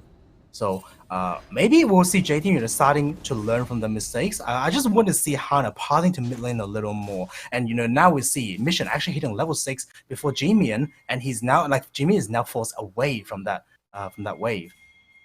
We do have Hana actually spotted over the pink ward, so that should be a pretty easy evasion coming out for him. In the meantime, I do want to look at the other places on the map right here. We do have a Zerker's Greave for Atlan pretty early on. I've always kind of wondered about this, but Zerker Greaves versus the back from a Noon Quiver. Which back do you actually prefer, and what's circumstance? I think it's a bit of a player preference here. For example, Reckless loves going to Zerkers because I remember people asking him why, because that was all the way back in season 3, season 4-ish, and his only reason was that I like attacking fast. Okay. You gotta go fast. That's what you gotta do sometimes. And we're gonna see Jimmy and chunked out really hard, but everyone from MachiX coming in to hopefully push that wave in. They don't get the wave to reset. It's still in the same position though. So nicely done. Okay, they get it. Yeah, at least, the wave is now back to neutral, and I just love how MachiX is paying so much attention to this mid lane. Like I said at the beginning of this game, mid lane is going to be the focal point of this game, and MachiX, just absolutely knowing what they need to do, whereas J-Team just looking quite lost, to be honest. Yeah, you can feel that MachiX has that stronger connectivity tissue going on, but this Drake has to be a mistake. Yes. That was incredibly greedy for Machi trying to get that one. I want to see what Jimian buys. Okay, never mind. So Jimian only bought 2. Wait, what are you trying to buy, Jimian? So okay, he bought a Doran's ring and an Amp Tome, and I don't really like that, because what happened there, the reason why MachiX lost that dragon was the fact that Jimian actually greeted for an extra wave, and that wave, that wave didn't actually give him a lost chapter or anything significant. So he could have just based a wave before and TB back with an Orianna ulti stolen. And Driver is in trouble. Can you actually get the E off? Oh, it gets canceled by the shockwave. Really well done. And they get the flash after Lee Kai flies in with the hook shot. Yeah, I mean, really well played from Driver, but also really well played from Jimian. So Driver actually Woody's in a bit of trouble, has to flash out immediately. It's going to be a 3v3 with Hana going for the backline right off the bat. Lil V also flies in with Killer Instinct. It's going to be a 1-for-1 trade, but Lil V still has to run away. Flashes. Gemini is going to find the kill, so 2-for-1 now for MachiX. Yep, really nice gank there from Machi. Atlan actually going aggressively with that Feather Storm, just also dodging Woody's crash down. So that was Oh no, the shockwave completely whiffs from Mission underneath the tower, but he still might find the kill. G-Man goes in, he's gonna get the return, but Hana should be able to find more. The Adduct over the wall, he's gonna find Woody though, and gets him with the Kingslayer. Finally, Hana comes in to tap down the kill. It's gonna be a 2-for-1 again, and we finally have everything equalized in the mid-bot lane. Yeah, Woody actually, going a little too aggressive there. There's like 10 feathers on the ground there, and Woody decides to go in. So I don't really know about that. However, Gemini is just so strong at this stage of the game. And Udia that got an early kill, and yeah, I mean, he's just a stronger champion than compared to Hecarim when Hecarim doesn't have flash. And let's just look at this mid lane. I feel like if Mission didn't misplay the shockwave, he might be able to just win this 1v2. Like not like in terms of killing, but like he would be able to get this extremely close, and he probably wouldn't even die for it. I feel like. So yeah. Bit of a misplay there from the mid lane of J Team, but G-Man almost with like the insane escape. I feel like he kind of just got greedy a little bit, trying to use the Kingslayer on Woody. I will say that during that replay, we also saw another solo kill by Gemini. He just walked Driver down. So, not much to say about that. Gemini's really fed, and we have Woody coming in, the double cavalry charge, going for the 80 carry. Atlan's gonna die. Koala beneath half HP, and Woody walks out with 1 auto attack of HP. Well done. Yeah, I mean, that was weird, how the turret just changed aggro, actually. I felt like Woody was still in turret range there. However, let's just watch this. So, Gemini, I mean, he transformed, and he just... Air slap? Whoa. Air slap? Air slap? Air slap? Air slap! That was kind of easy. That was very easy. How... Okay, actually, never mind. Like, League of Legends would be boring, like, for viewers and casters if every champion just does one thing. Imagine if his Camille was just like, auto attack, auto attack, auto attack, precision protocol. I kind of enjoy it, there's a lot of clarity to it about what's going on. That is true. That is very true. Clarity has been a pretty big issue in League of Legends for the last couple of years, but that is a problem that the Balance team have to worry about, not us. So J-Team actually looking to set up Dragon. I like this because it is 1 minute into Dragon and they're actually starting to be a little more proactive. However, talk about proactiveness, Machix is doing the same. Yeah, and I do want to mention in one of those replays, a lot of things are happening during replays, but we do have the Herald buff on Machi X. So they do have to play for the potential fork. They could just drop it mid lane and then head towards the Drake. And I would give them a bit of an edge up here. In the meantime, J-Team, though, doing their due diligence with River. I always think it's super important for the blue side to control that banana brush. That's usually when you see the counter-engage coming from. And Woody is doing a good job making sure that that is worded up. Gemini is trying to sneak into the enemy jungle, but he is spotted, and he doesn't know it. This could be disastrous. Game. Okay, Gemini will back away. Probably just noticing the fact that the top lane is missing, guys. Where would he be? But Driver, actually getting quite a favorable trade there, actually. Lee Kai doesn't have any pots left, and Driver still is taking the Corrupting Potion, which I believe heals him more than the refillable potion. So he will be able to stay a little healthier than Lee Kai, and yeah, I mean, what's happening here? Could be in trouble? Never mind. I mean, surely not, because Atlan is not on Kai'Sa. Yeah. Like, there's absolutely no way for Atlan to actually get onto Lil V, so it's probably just an easy setup for Dragon. I don't really know why J-Team actually conceded that, because like Woody actually spent quite a bit of time setting up Vision around mid lane. But J-Team actually getting there quite late. Yeah, Hana's not in position, and we have Mission being caught out in the mid lane once more. They are going to find the full combo, though. Does G-Man actually find the kill? He does get into the back line and get the kill onto Mission. They're going to trade it with their AD carry, and Fear Beyond Death still could be coming in. Oh, no, actually, you used it already on Atlan. My bad. False alarm. You guys are safe.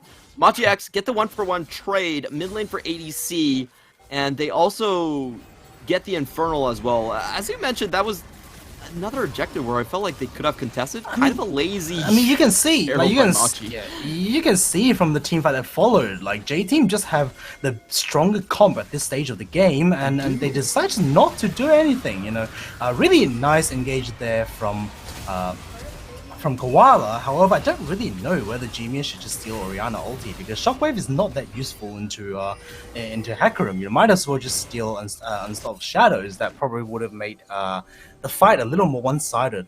But you know, like I said, the J Team could have just contested the dragon, but they decided not to.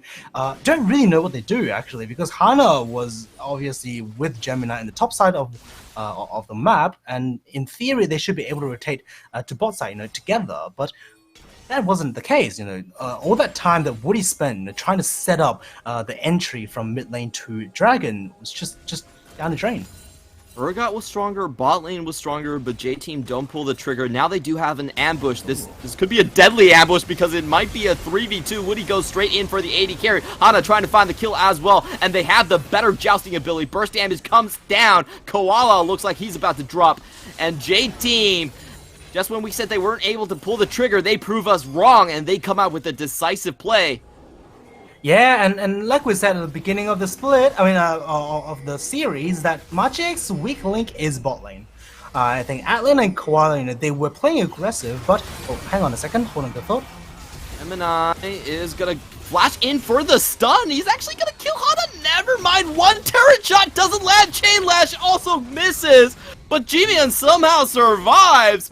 That was interesting for both sides, as Likai is going to come in to try and finish off the kills. Precision Protocol in line, and he gets it with the Hacksack Ultimatum. So at the very end, that's a trade back kill, but Driver's going to be happy about that one. He gets free reign over the tower, and he has that Purge, dealing massive damage to the tower. He's just going to chunk it down.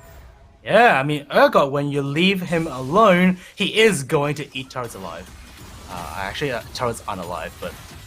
You know what I mean, but like, yeah, it's... Let's just watch this once again. So Gemini actually just walking into Shockwave, Hana trying to capitalize on that, and that was actually quite beautiful stun there from Woody and across the screen. Hana, for some reason, actually lived, and then, oh, that was a nice juke from Hana, and then really Jimian just... Kingslayer is just an OP spell. It definitely feels like an OP spell in this one, and Woody's just kind of left for dead here. There's nothing he can do. I do want to touch on the top lane. We see Urgot these days almost universally going for the Titanic Hydra build, just because you get that extra 50% on-hit damage for your Purge, and it does a lot of damage to towers. It definitely is a pretty powerful ability. Usually, damage over time spells like Urgot, you know, Urgot's W, procs on hit at a 33% effectiveness. However, for Urgot, it's not actually 33%, but 75%. Oh, they nerfed it. It's 50%. Then yes, they have nerfed it. Was it dispatch or the patch after? It has been dispatched. I'm pretty sure it's dispatch. People still played it. No one went Kraken Slayer. Riot was like, please go Kraken Slayer, and they were like, no, I want my HP.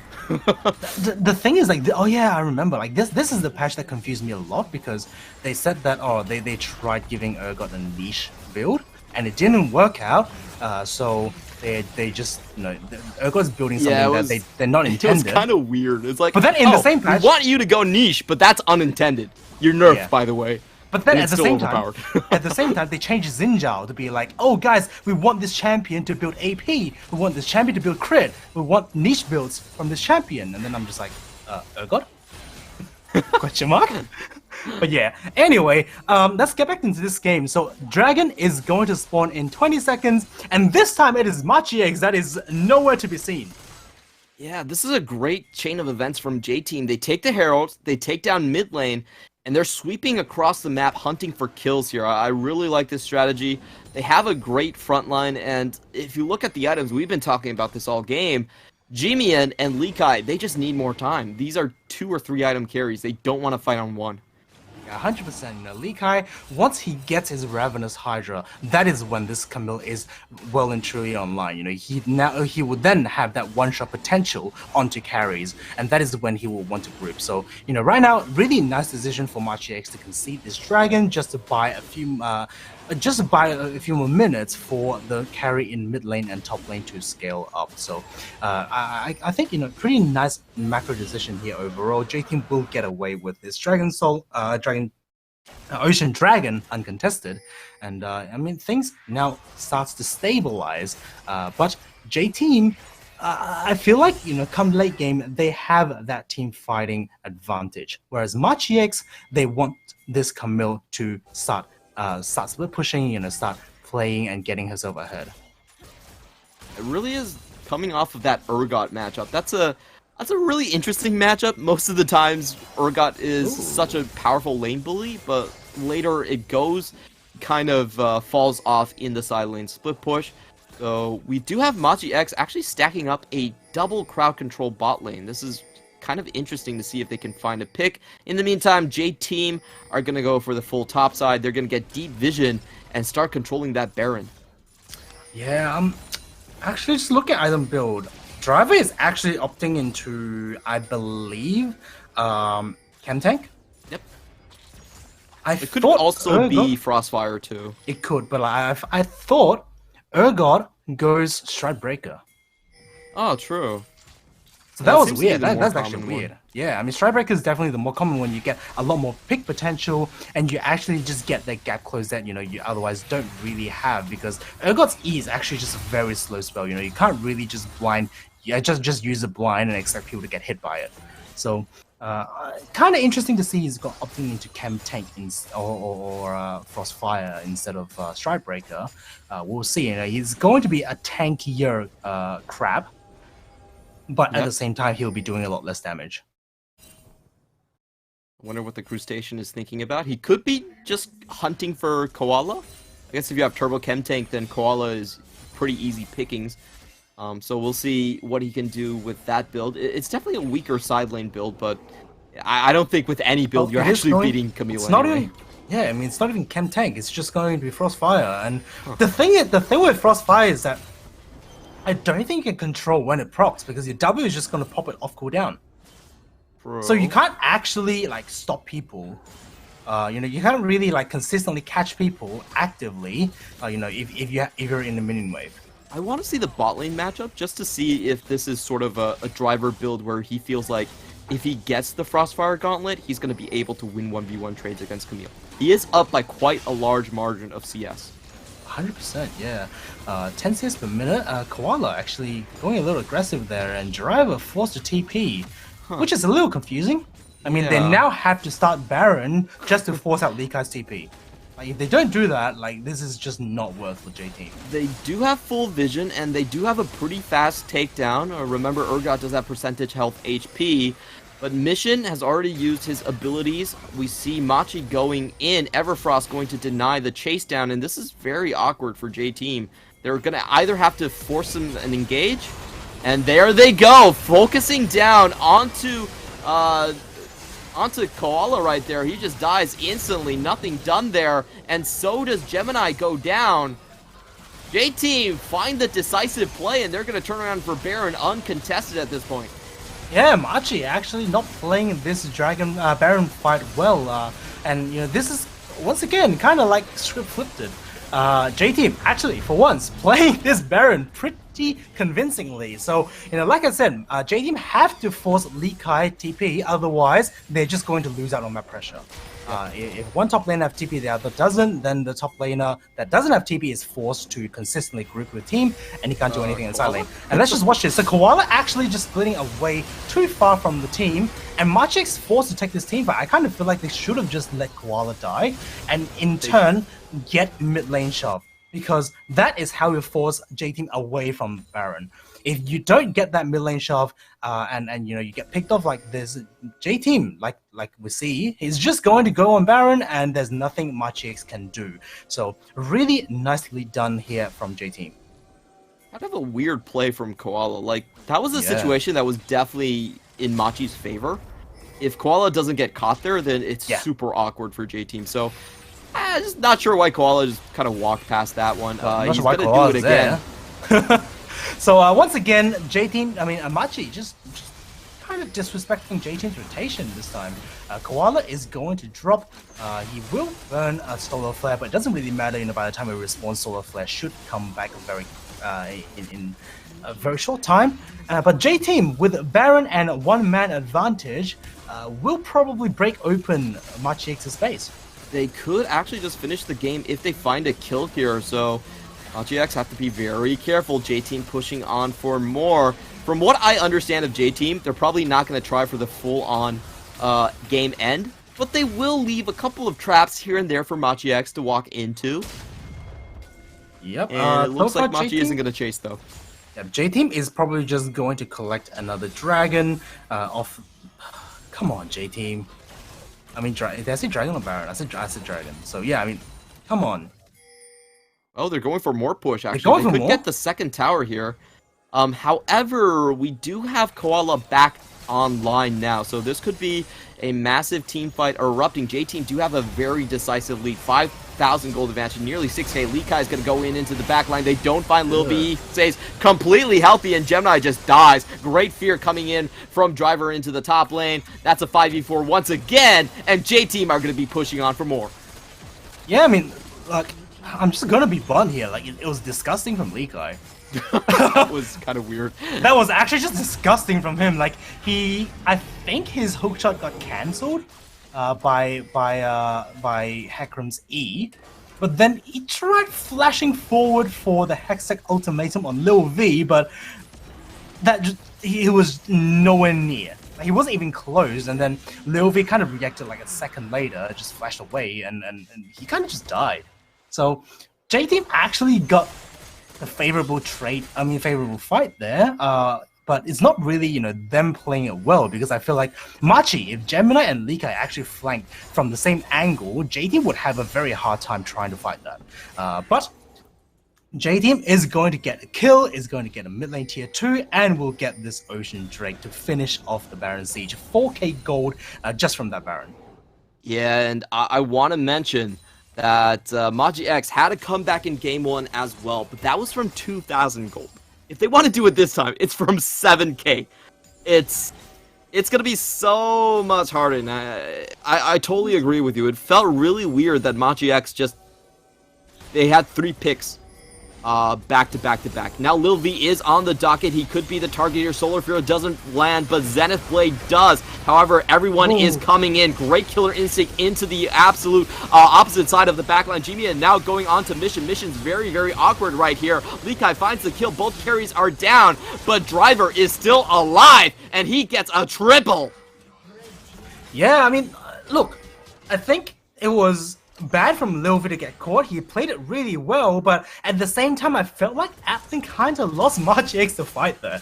Atlan tried to position himself to get the Blade Caller onto Lil V, and that put him, like, literally almost where the Pixel Bush is in bot side.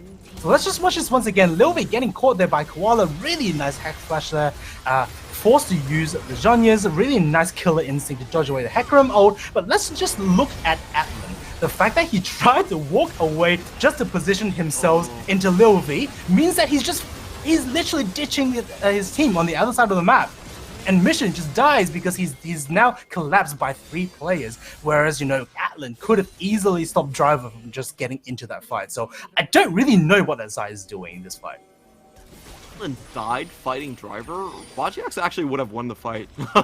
Yeah. Looking at that, that is kind of sad. Yeah, I wouldn't rank Atlan too highly in terms of like hyper carry potential, but it's great that you can point out those mistakes from players. Yeah, I mean, it's kind of ridiculous because like Lee Kai will kill Lil V there, yeah, and Atlan kind of just like, oh guys, I just want that kill, and yeah, sure. I mean, you're now 1-4, you have 200 gold bounty for whatever reason, but definitely not the way to go. I think winning the team fight is a better is a better play there. Could have been a lot more done from Machi's side is what I'm getting out of this game. However, J-Team are going to have a chokehold again on that Baron. This is pink wards in every brush, wards on every ramp. It's going to be so hard for Machi X to actually find their angle into this one, and I do want to point out that Driver is massive. Look at his items. Look at his HP bars at this point. They are going to find another pick onto Lee Kai. Killer Instinct going in, but Lee Kai stays alive with the tactical sweep. They are getting corralled, and in comes Driver. He's going to have that movement speed from the teleport coming in. Great by G-Man to cancel that one out. Really well done. Would have been a chase down kill, and Gemini just haunting them at this point, I guess. Yeah, I mean, there's not much this Udyr can do at this stage of the game, you know, being other than being a stun bot. And, you know, there's not many people you can actually stun without dying. Without, you know, just walking away. So, and does have the flash, though. I do want to mention there's a potential for a flash steal from Gemini is coming around the backline, but they don't have vision at this point. He's still waiting. Are they going to get any more down? It's... Oh, he steals the Baron! Gemini steals the Baron! He's going to die for it, but everyone else from Machi X is trying desperately to run away. Can they actually find the escape? Woody's going to go in and gets the stun onto G-Man. G-Man has to use his E out. Unstoppable onslaught coming in, and G-Man is going to drop. So, at the very least, J-Team get 2 members for their troubles, but the stats don't lie. Machi X have a much better Baron control rate. Wow. Wow. I can't believe Gemini actually stole that. I mean... like, the thing is, like, J-Team has such an easy Baron to kill, you know. All you have to do is just have Kai'Sa stack up the plasma stacks and just literally dump everything at the same time. But Gemini, really heroic play there, actually flashes over the wall, gets the smite on Baron. That was just insane. Actually, nearly blind as well. I don't think there was vision in the there was a control ward. There was a control ward. Oh, okay, okay. Yeah. That was so actually crazy insane. that That was actually insane. Okay, Gemini, actually, sorry for saying that you can't do much at this stage of the game. You actually did a lot. So, Gemini, let's just watch this There's no again. control ward. See? No, This is actually blind. This is blind from now. No, they dropped one. They dropped one now? Trust me. In like 2 seconds. There. Ah, Boom. there we go. Okay, well done. So, it is 125 health Baron. I'm not sure. I'm just looking. So, definitely Hana smited. So it's probably just a bit of a miscalculation there. Okay, Koala going in now onto the fight. Lil V instantly Killer Instincts away, and we have G-Man going for the backline, but they don't find anyone. Woody is dead. Lil V goes down, and Mission has to fend for himself. Lee Kai is onto him, sticking very closely. What the hell happened? Machi X won the team fight. How is this happening? Not again. They were down 7,000 gold, but Machi X, they're gonna close it out. Wait, they won the game. No way! You have to be kidding me. No, what? Wait, so Machi X just stole Baron, and they got a fight at Dragon Soul, and they're just gonna win the game. Can't be happening. Oh, let's take a look at the death timers. It's still 23 seconds until the carries come back. Hana has to fend for himself. He goes in, but it's way too early. He's just gonna die for nothing. He drops. That's a shutdown. And now J-Team's base is in tatters. Woody's still trying to buy time. What? The game has paused. What? What? Oh, come on! We'll unpause. Okay. Woody's still trying to hang on to this one, but Lil V is back. Can they actually close out the base in time? No, Machi gets the win from 7,000 gold down. Baron steal into one team fight. Machi X. What? How did they do that? This is disgusting. They can't keep getting away with this. That actually just happened within like 2 minutes. Gemini stole Baron, and then Machi X was getting sieged, and then all of a sudden they just won a team fight at Dragon Soul, and they just won the game. And what's even worse is, I think J-Team tried to prevent that by pausing the game. I can't believe it. What happened there? What was the pause? Oh my god. I need to see a replay of the last team fight, but that was so insane. Look, Koala didn't even find the engage on Lil V. He didn't get the lockdown. But somehow Machi still won. We're gonna get the replay. You have to walk me through this. Alright, so let's see. So J-Team actually in the right position there. However, Lil V, what are you doing there? You had to use the Killer Instinct away, and then why are you staying? Why are you staying in the team fight? You're just killing yourself. And J-Team actually just got split up into 2 sides, and they just got picked off. no words to describe what I feel right now. Oh, do you know the feeling when you're waiting for Christmas Day? You go down the stairs, down to the Christmas tree, and then you realize, wait a minute, you've been too excited and it's still the 24th? That's what it feels like. That's what it feels like to me. There's no way J-Team should have lost that game. There is no way in hell you're telling me that that is what should have happened. Look, if I'm the coach of J-Team, I don't even know what I should say. What do you, like, imagine you're the coach of J-Team, you're just like, oh, guys, we got this game in the pocket. No, surely not, right? Surely, you know, okay, Gemini stole Baron, doesn't matter. That Baron is going to be a negative gold Baron because nothing is going to happen. The Matrix can't do anything about it. We're just going to get Dragon Soul, and then we're just going to march down Machi's base. We're just going to win the team fight with an Ocean Soul, and all of a sudden, you're just watching the game, and you're just like, oh, team fight's lost. Oh, it's a 50-second timer. Oh, we lost the game. What? Crazy thing to me is if they actually just all stood their ground and walked into the Drake pit, I think they actually would have been fine. Yeah. I think splitting up was the weird part to me. Is like, actually, if you guys are not the ones that want to split up, Machi are the ones that want to do that. Yeah, if you all I mean, congregate, you're actually fine. They legit have a Camille, a Silas, and a Hecarim, you know? They want to isolate one person and just delete that person. Lilve happened to be that person. So in my head, this is what should have happened in that team fight. If I'm J-Team, all 5 members, we group around the Drake, I get 1 kill on Driver, and that's an instant Terrify reset. And then everyone has to run away from Machi. Exactly. I feel like I'm fine if I actually just group, but I don't know why they chose to split up in the end. That was... Oh, this gold grab. They actually won. They lost the game with the gold lead. Oh my god. I'm sorry, J-Team. You guys are amazing. I don't...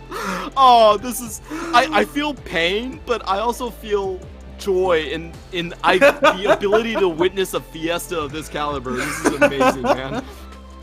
I mean, like, they even have like more damage in almost every single role.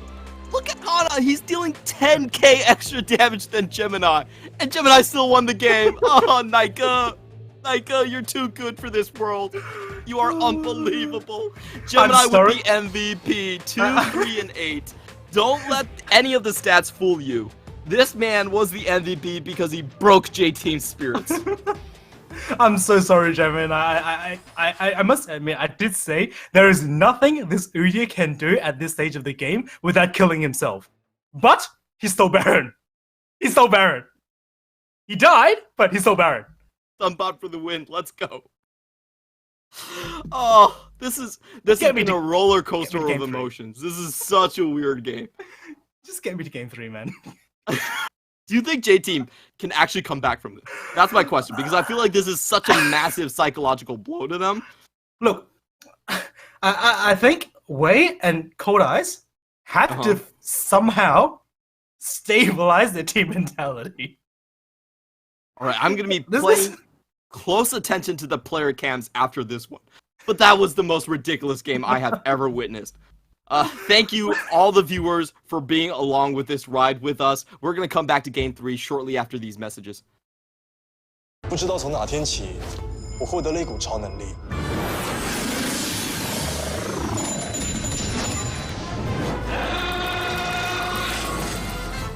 其实，这不是超能力，我只是办了。 中国信托英雄联盟卡多款卡面任你选，最高享10%现金回馈，也想拥有这件英雄被动技，现在就去办，再送神秘英雄礼。We are family.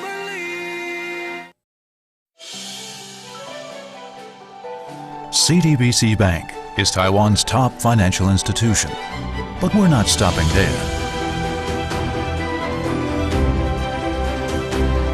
We're crafting an international brand and already have over 260 outlets in 14 countries.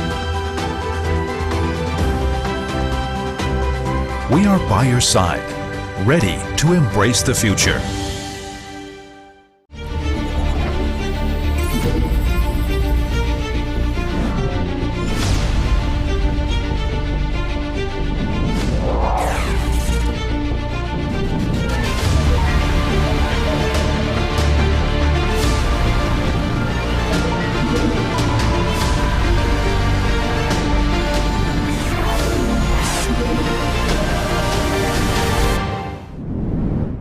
are family.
Hana denies him passes with the pillar. Once again, it's a triple kill for Lil B.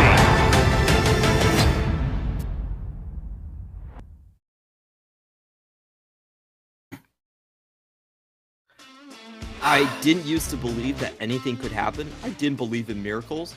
But after this series, I am a believer. I believe that Machi X can come back from any deficit and win the game. You mean we're really sorry that we were laughing that hard at the end of the game. It wasn't really laughing at J-Team. It was just laughing at how crazy this chains of events has been. Look, it's. I'd say it's not like you would believe in. No, Machi can get back in like from any deficit. It's the fact that J-Team can throw at any gold lead. That's also kind of true. It was so weird just because J-Team had a very clear win condition, but they just didn't execute it, which was... I don't know. I don't know what happened with J-Team. I really want to know what the coach tells them after this game. But the most important thing for J-Team right now is just to stabilize their mentality. Because in both of these games, they have had decidedly large leads. It was 2,000 gold lead in game 1 with all 3 outer towers down. It was 7,000 gold advantage up in game 2, and they were just about to take Dragon Soul. And they lost. Actually, one thing that now I realize that PCS is missing is Coach Cam. Oh man! You know how in other, how in other major regions that you had that Coach Cam. I guess you don't really get to see it like now they would people are like sort of like playing sort of semi-online, but like both kids are 100% in studio. I would also just pay to watch Coach Cam. It would be. Oh my god. I think he would need 2 keyboards at the very least. That's it's kind of crazy, but it's kind of hard to talk about the series because J-Team's win conditions were actually really clear, and they were able to execute the early game in both games. So it's. Clement, I was getting ready to criticize very hard on Machix's draft. Very, very ready, because the thing is, like, their draft, like, I mean, it makes sense in terms of being a pick comp, being a 1-3-1 comp. However, the win condition is just so narrow, right? You need the Udyr to at least be a mid ball. Let's just put it that way, to just not get vaporized as soon as it gets into the fight, and then you need Camille to somehow get ahead of an Urgot in an unfavorable matchup, and then you want a Silas that gets bullied really hard in laning phase to get out ahead against Orianna. Like, the draft is just so hard, At the beginning of game 2, I was saying the fact that J-Team on red side means that they will get counterpick in mid lane and in top lane, and Machix decides to go for 1-3-1 jobs that heavily relies on their solo lanes winning. So, I was getting so ready to criticize Machix's draft, and then that sequence of play just, I don't even know. Like, I didn't even remember that I had to criticize Machix up until now. Let's just get into ban and picks and ban right now, and Machix going with the same bans. J-Team, so far, I think they're going with the same ban as well. So, looks like, J-Team are pretty confident that draft is not a problem. Bro, so I want to say J-Team, at least their members look like they're in good spirits. There is no sullen faces. Everyone is still laughing at points. So I think they are fine. They know that this is their last lifeline. If they lose this game, then they will be eliminated from playoffs. They will be first of the top 4 to have to pack their bags and go home. If they win, they still have to claw back 2 more games in order to to move on. So it's a pivotal moment for J-Team. We'll see after a colossal defeat in game 2, will they be able to claw back mentally? It's going to be almost the exact same draft, but this time Machi gets Atlan on Kaisa. I think he's a much better player when he gets his champion. Yeah, I mean, last game the Xayah was not impressive. I don't think it was. It was a 0-4 start for him. It was a 0-4 start from him, and the only one kill that he got, the first kill that he got lost his team to team fight.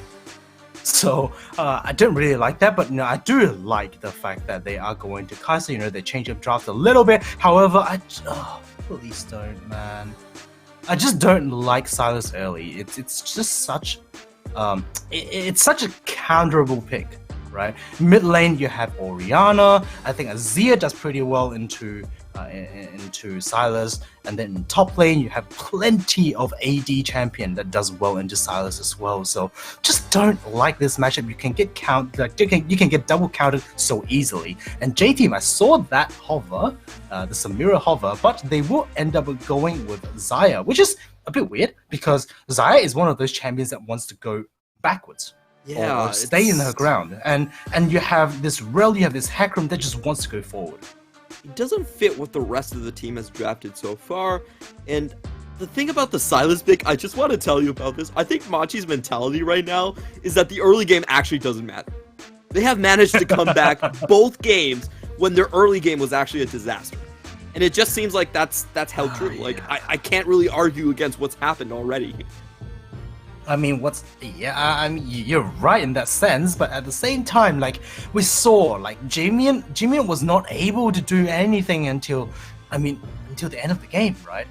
Like, even at the end of the game, like, I do feel like it wasn't really him that won the game. You know, he's almost non-existent in game 2. That's true. We did talk about the last game team fight, and our consensus, if J-Team actually just grouped up, they would have won.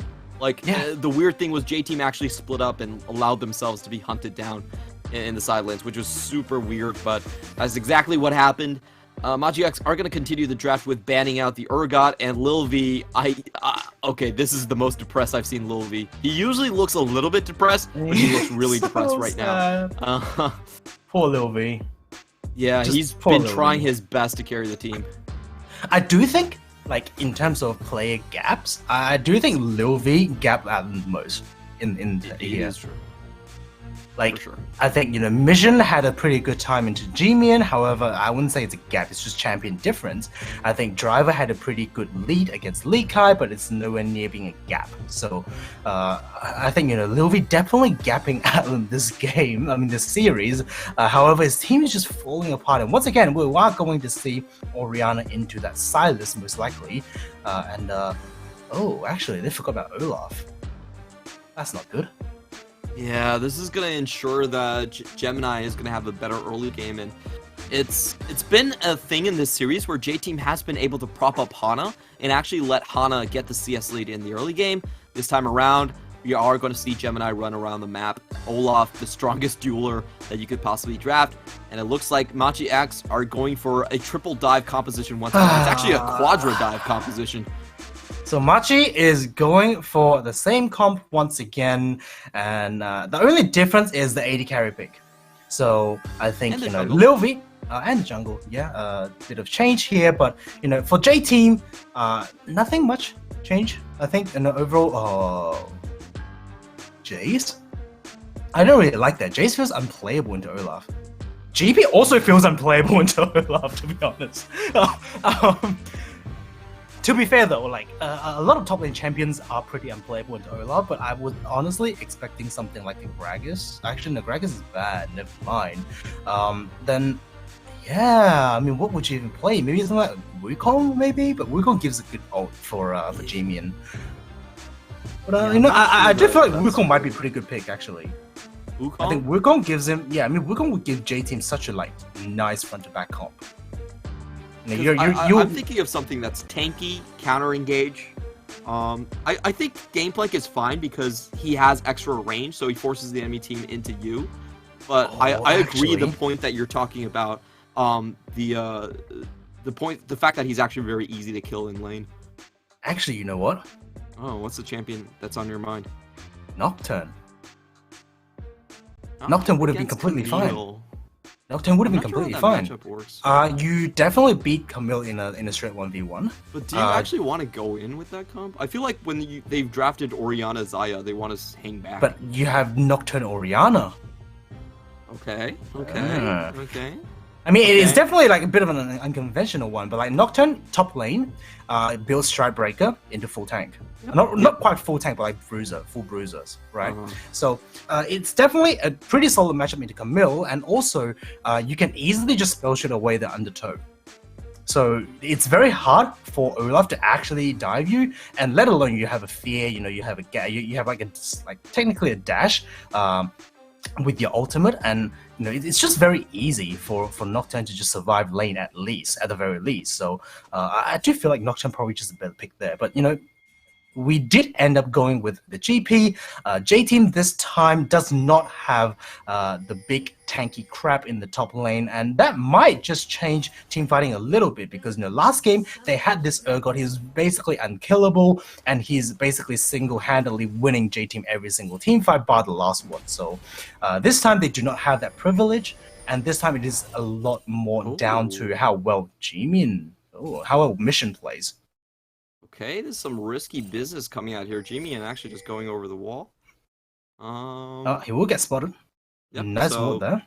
no level 1 coming out here. It was a nice try. With Undertow, you always want to fish for some of those level 1s. But not going to happen this time. Once again, Machi, they are on the cusp of just moving forward into the loser finals.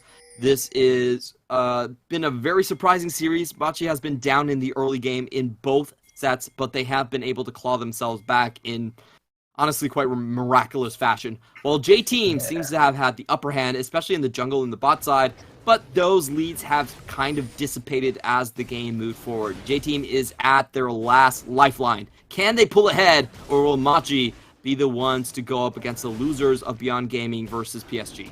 Yeah, I mean, at the beginning of this day, if you tell me this is going to be a 3-0, I'm just gonna say you're lying. I thought 3-1 at the very Yeah, I end. know, right? I know, right? But once again, we're going to see the same thing happening. Level 1, G-Mian on the Silas. Oh, actually, Mission. Good trade. Yeah, I mean, really good trade there. I mean, Mission just did not expect that, I think.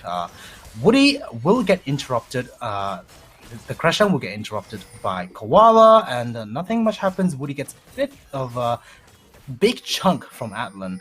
But yeah, I mean, overall, mid lane is still the same. Let's see if this time we see Hana actually hovering Mission come 3-minute mark.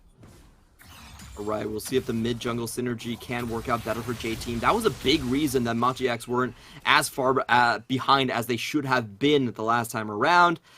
This time, we are going to have Olaf with a pretty fast clear, but he is going to be losing a lot of HP. So this mid-jungle really should be in massive favor of J-Team if it does come down to the 2v2. Not to mention that Hana is still bringing Ignite again. So if the 2v2 does happen, there's almost no chance for Machi to win. However, they were able to sneak a gank kill and first blood like we saw last time. So maybe it will be the story again.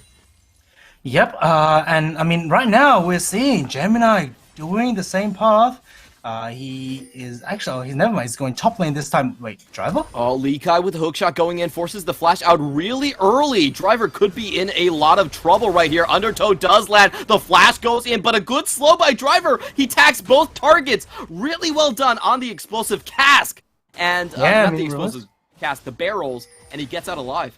Yeah, I mean, remove Scurvy is Scurvy?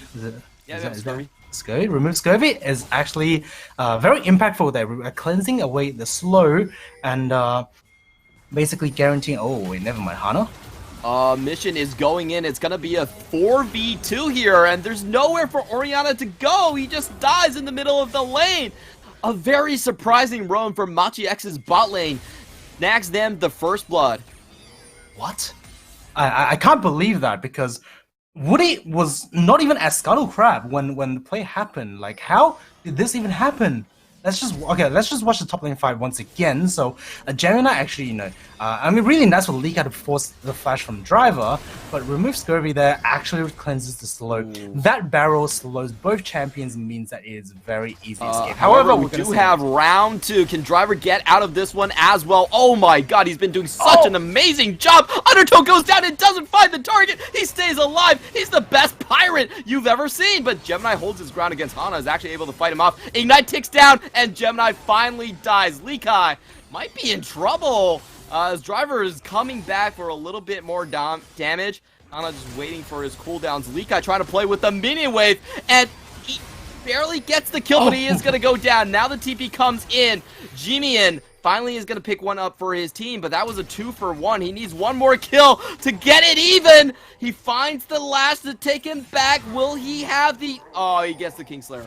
So that was a bit unfortunate. Meanwhile, in the bot lane, not sure what really happened here. Wait, Mission? Mission could just get flanked again. No! What do you know where Jimian was coming from? But he doesn't die. Barely walks out with the phase rush. That was... Oh man, this is disastrous. So let's just watch this once again. It is going to be round 2. I think this play, this time, comes down to not only Driver playing it really well, but at the same time, Lee Kai actually missing the true damage part, just mistiming it. And otherwise, that would have killed Driver there, that Undertow. So, unfortunate, but it is a misplay from Lee Kai there. Gemini will drop to that Ignite, and this is the strength of taking Ignite in jungle over Ghost or Flash. TP is going to come in as J-Team engages onto Lee Kai, or rather Lee Kai actually engages onto J-Team. He is going to die, but this is actually just going to put Jimian so far ahead of the curve. He's going to get two kills on top of hard chunking mission on his way back to mid lane, and let's just watch this. So like all of a sudden, this Silas, despite being 20 CS deficit, have 150 gold bounty. I do want to mention that he got a massive shutdown onto Hana. That was a 2-kill shutdown that he got. And right now in laning phase, he should be sitting pretty against Mission. He does have more gold in his pocket at this point for sure. And we are going to see J-Team, though. They have a really strong presence on the map. Blue side completely covered in their wards. And they are going to prevent any bottom lane roams if it does come out. So at least I think J-Team are defending in the right places.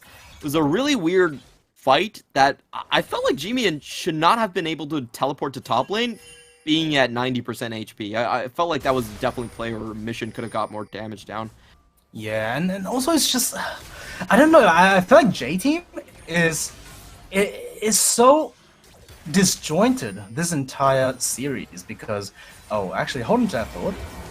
Once you talked about disjointed, J-Team are here to prove you wrong. They find Koala, and they'll just take him down with ease. No unbreakable will right there. In the meantime, Jimian also finds himself in a 1v1, which he cannot win. And Cannon Barrage is still present, so a lot of kill pressure from J-Team all across the board. Does J-Team just hate casters or what? Because, whatever we talk about J-Team, they just do the opposite. No, we have to talk about J-Team losing this, okay? And okay, guys. J-Team, what will prop up J-Team? J-Team, they will lose this 2v2, and it will be disastrous. And, okay, I think it actually... Nothing actually happened, but... but yeah, I mean...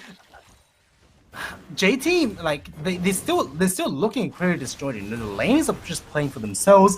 Hana not really linking up with either Mission or Woody, and everything is just so weird in this early game, right? Because, 2 games in a row now, we see Mission trying to punish Jimian for this blind pick Silas, and ended up he's the one that's getting punished. And it's not even because of Silas Jimian outplaying Mission. It's just because Gemini and Koala recognizing the fact that, this is a lane where if Silas is able to get a decent first place, he will be able to match Orianna. And that's exactly what they did. And J-Team, just 2 games in a row, not being able to capitalize on that. Woody just did not move when Atlan and Koala were just out of the lane.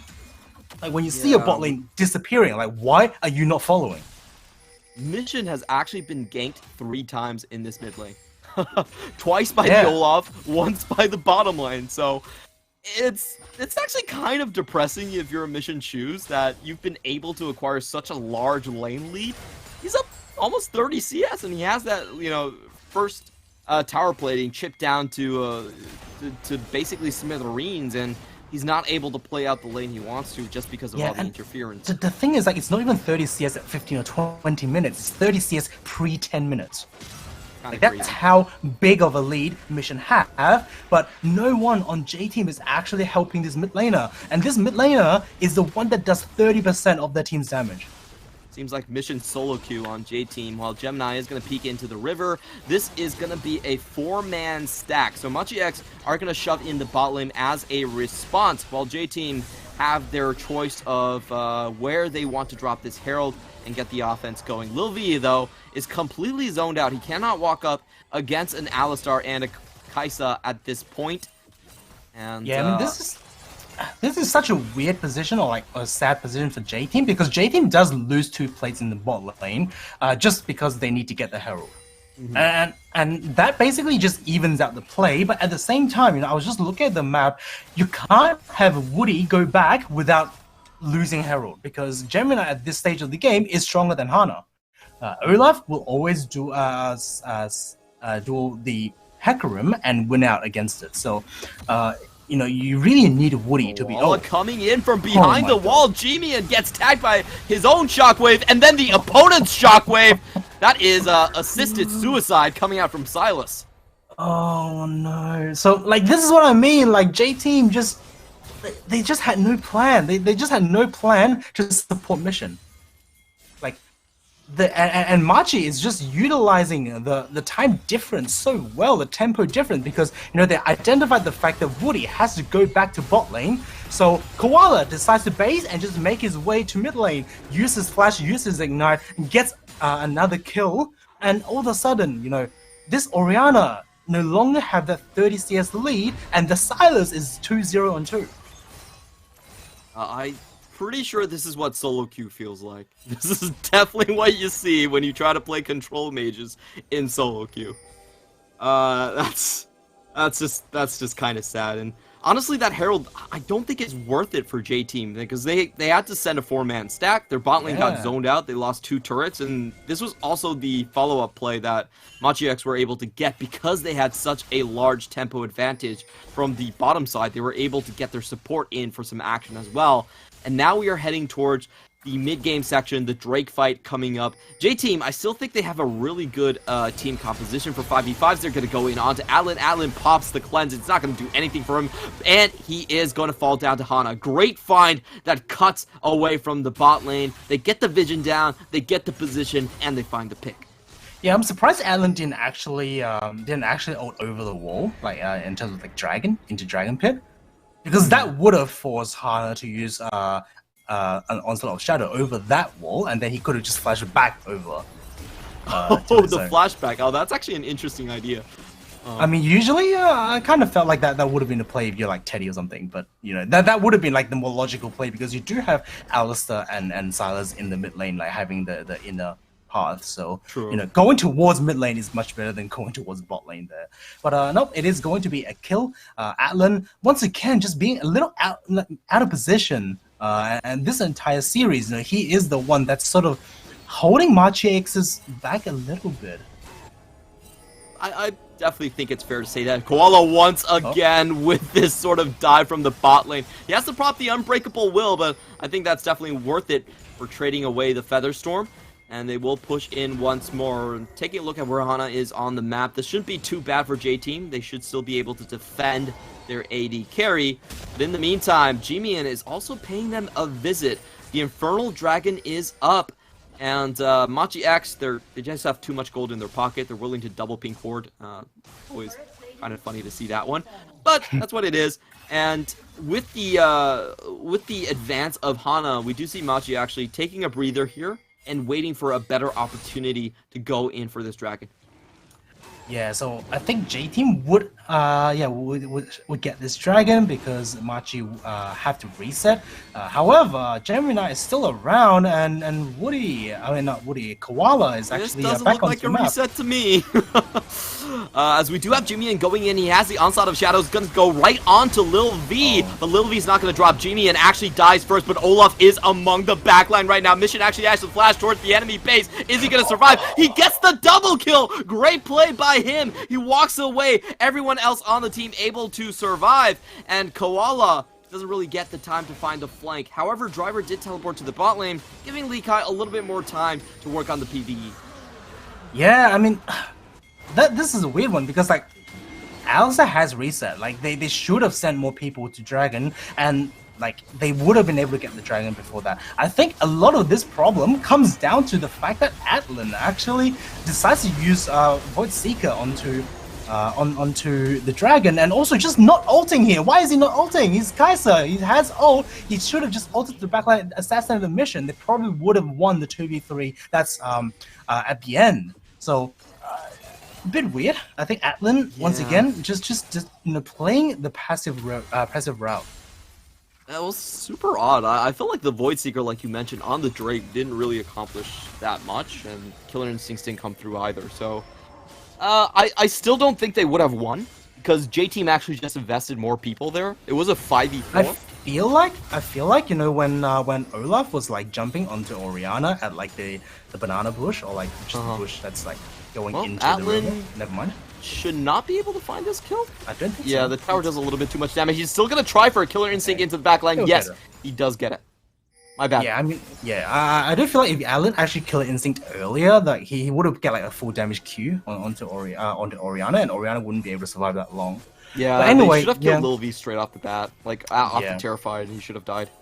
Yeah, but anyway, so that was a pretty risky dive from Marchix in the bot lane, but at the end of the day, they will get it. Unbreakable Will is just too OP. Driver, does not have Cannon Barrage, does have Flash, but decides not to use it, so he will fall, and this is going to be one turret to Machi X.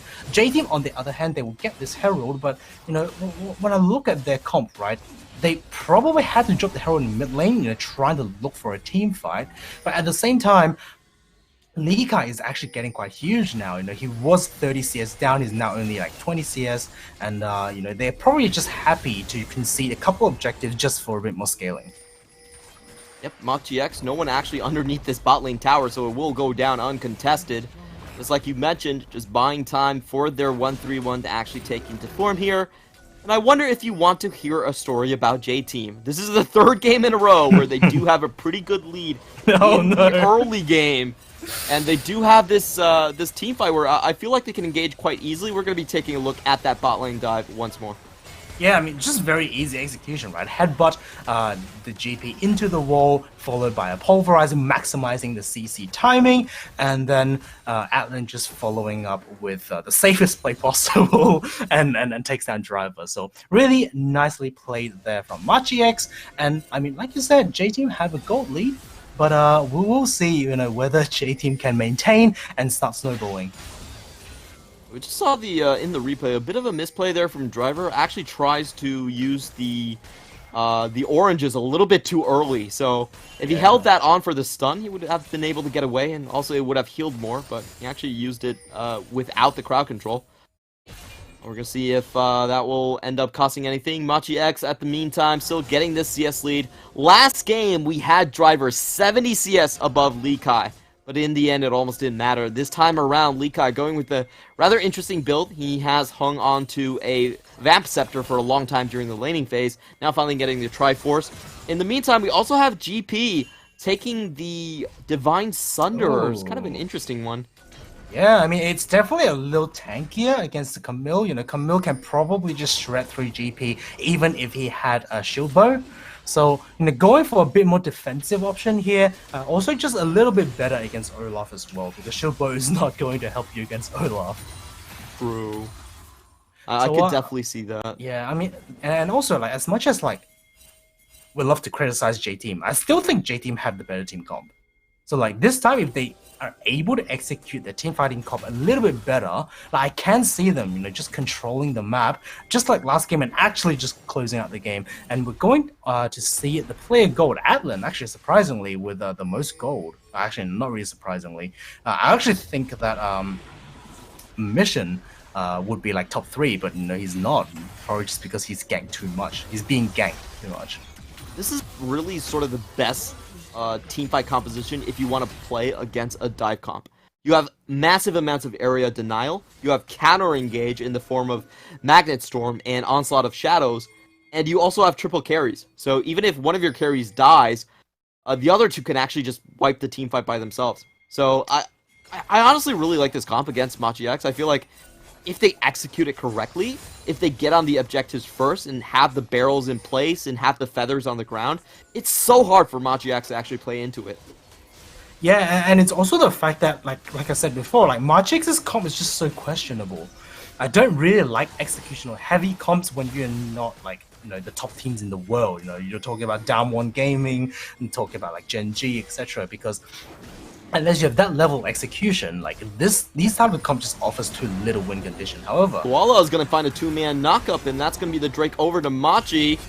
J-Team looks like they have to run, but they have lost G-Man in the mid lane, just out of nowhere. G-Man trying to go for a catch. Lee Kai is next. J-Team with a massive win at this point. 3-man on the Onslaught of Shadows. They're going to get another root back. Hana does die, but they get the support as a trade back, and that's a 3-for-1 trade. J-Team now have the Baron wide open. Yeah, I mean, like I said, Machi-X team comp just doesn't work in the team fight setting. It's just so hard for that to happen. And G-Man, let's just watch this. What? Okay, he should not be there. After the TP? Yeah, I mean, the TP was just was detrimental for his positioning. So don't really know why he did that. I mean, he did manage to get 2 people out of the fight. However, J-Team just have the better team fighting comp. It doesn't matter. Getting killed, but Atlan's gonna get 2 back. That was not worth it. What just happened there? But yeah, I mean, like I said, like J-Team are able to pull off team fights despite having units having like people with disadvantage, and for some reason, J-Team decides to get caught and not one like that. I don't understand. What? Yeah. Okay, that's that's just J-Team being J-Team, I Let's guess. just see So what's happened here? So. Zaya bases and Driver decides to greet the wave, and that means that he will die. The flash is not going to work. Undertow have perma reset CT, and oh wait, how did that happen? So Atlan, oh, that was actually very beautifully played from Atlan there. Just utilizing his killer instinct, actually the mark on the plasma stack on Driver actually killed a mission there. That was really well played from the AD carry. oh, Blast Storm doesn't go over. Koala actually finds himself on the wrong side of the map, but okay, no one's actually trying to chase him down. Just waiting for the unbreakable will to fade. That's actually a smart play coming in from J-Team. Now Koala, he does have the flash. It's gonna take a really long time, and Machier starting the Baron. This could just be a bait. What? This game is so topsy-turvy. I don't know what I'm seeing. Koala is still going on an adventure. He's not willing to go down into the pasture, and he's gonna get an execute for himself. I'm very confused, Clone. I'm I thought someone would be chasing him at the very least. Someone. I mean, I don't even know. Like the thing is, like, okay, let me just rearrange this. So what happened was that J-Team identified the possibility of Magix actually just jumping on the Baron, so decides not to chase the Alistar, and that was a good decision. However, J-Team, like, Driver does not have TP, so the fact that, you know, he's the one that's chasing the Alistar means that Magix, in theory, should still be able to take the fight. However, because of the team comp, they just have to retreat, because J-Team just have such a good team comp for team fighting in a Baron Baron fight scenario. So, you know, Machier, kind of weird play there. It was really odd. This game, for me, I feel like a lot of J-Team players are mentally just very fatigued. I think they have the better comp, and they're still having decent execution in the 5v5s. This is a composition where Machi should 100% be 1-3-1-ing. There's no question in my mind that 5v5 is not the right way to go, not at this point in time, at the very least. So it just seems like if they can sort of tighten the screws a little bit, not make those mistakes that Driver was making, and just over chasing twice, honestly, in that one bottom play, I think J-Team are still fine. I still think that J-Team can come out ahead if they're willing to go decisively on the Baron, willing to say, Machi X, you have to fight us now. They should be fine. They're going on to Atlan right now, but Lee Kai gets the flash early out of Lil V. Cannon Barrage also down. Hana has to run away now, and Jimian is in the wrong spot. He's taking a lot of damage for his troubles. I think this is actually a decent start for J-Team. They could go straight back for the Baron. They could go for the Drake, and they should just set it up. They have the better 5v5. Trust in yourself. Yeah, and just doing a bit of a slow check though, J-Team does have 2 ultimates down. They do not have the Feather Storm, they do not have the Flash, and they also do not have Cannon Barrage. So Little V, I think, overplayed his hand. He definitely did. Yeah. So he's also a little too aggressive there, actually. He just got a little too close to the enemy team. But, you know, Machier actually standing their ground pretty firmly, you know, knowing the fact that they have Summoner Spell and also Ultimate Advantage means that, you know, J-Team can't really contest them in Dragon. Jimian with the Onslaught of Shadows is actually a huge threat to Lil V, as he's unstoppable into the back line. So I think they're going to have to wait that ultimate out before they make the full engage. At least get the Gal Force online for Lil V before you go full on in. However, in the meantime, J-Team with some really good poke, and they finally have found the inner track. Lee Kai is going for the dive, but he takes a bunch of shots to the face for that one. And Jimian is the one with the mission here. Oh, Mission actually spots him out. That was a really good find by the Orianna, and now Hana's going to try and chase him down. The Ignite goes down, unstoppable. The fake one used, and now the real one comes in. Great play coming in from J-Team. They get the kill, and they're also going to defend the tower in the meantime. They're going to get everything. Well played. I don't know why Machi didn't go for the dragon though in the meantime, because Jimian actually bought so much time for Machi to just burst down the dragon. So that was weird because they also do not get mid lane. No minions here. Going for the mid lane is so risky. Really? Driver is going to drop finally, but they're going to give up Koala, and they're on the wrong side of the map. J-Team, this is the comeback. Here you go. You have so many members corralled on your side. How many can they pick up? That's a question. Woody going in for the first one, but Likai actually forces him away, and Gemini is going to come back in. They're fighting a 4v3. They're losing this one. Everyone gets out. From Machi, actually, only Likai drops. No, but... Oh my god, man. Like, the thing is, Woody was literally next to two members of Machi X. He has Flash, he has Magnus Storm, decides to walk away. That was JT, you're walking away from the win! JT! Please! Let's just watch this once again. So like I said, like I don't know what Machi X was doing this entire time. J-Team were able to get everything.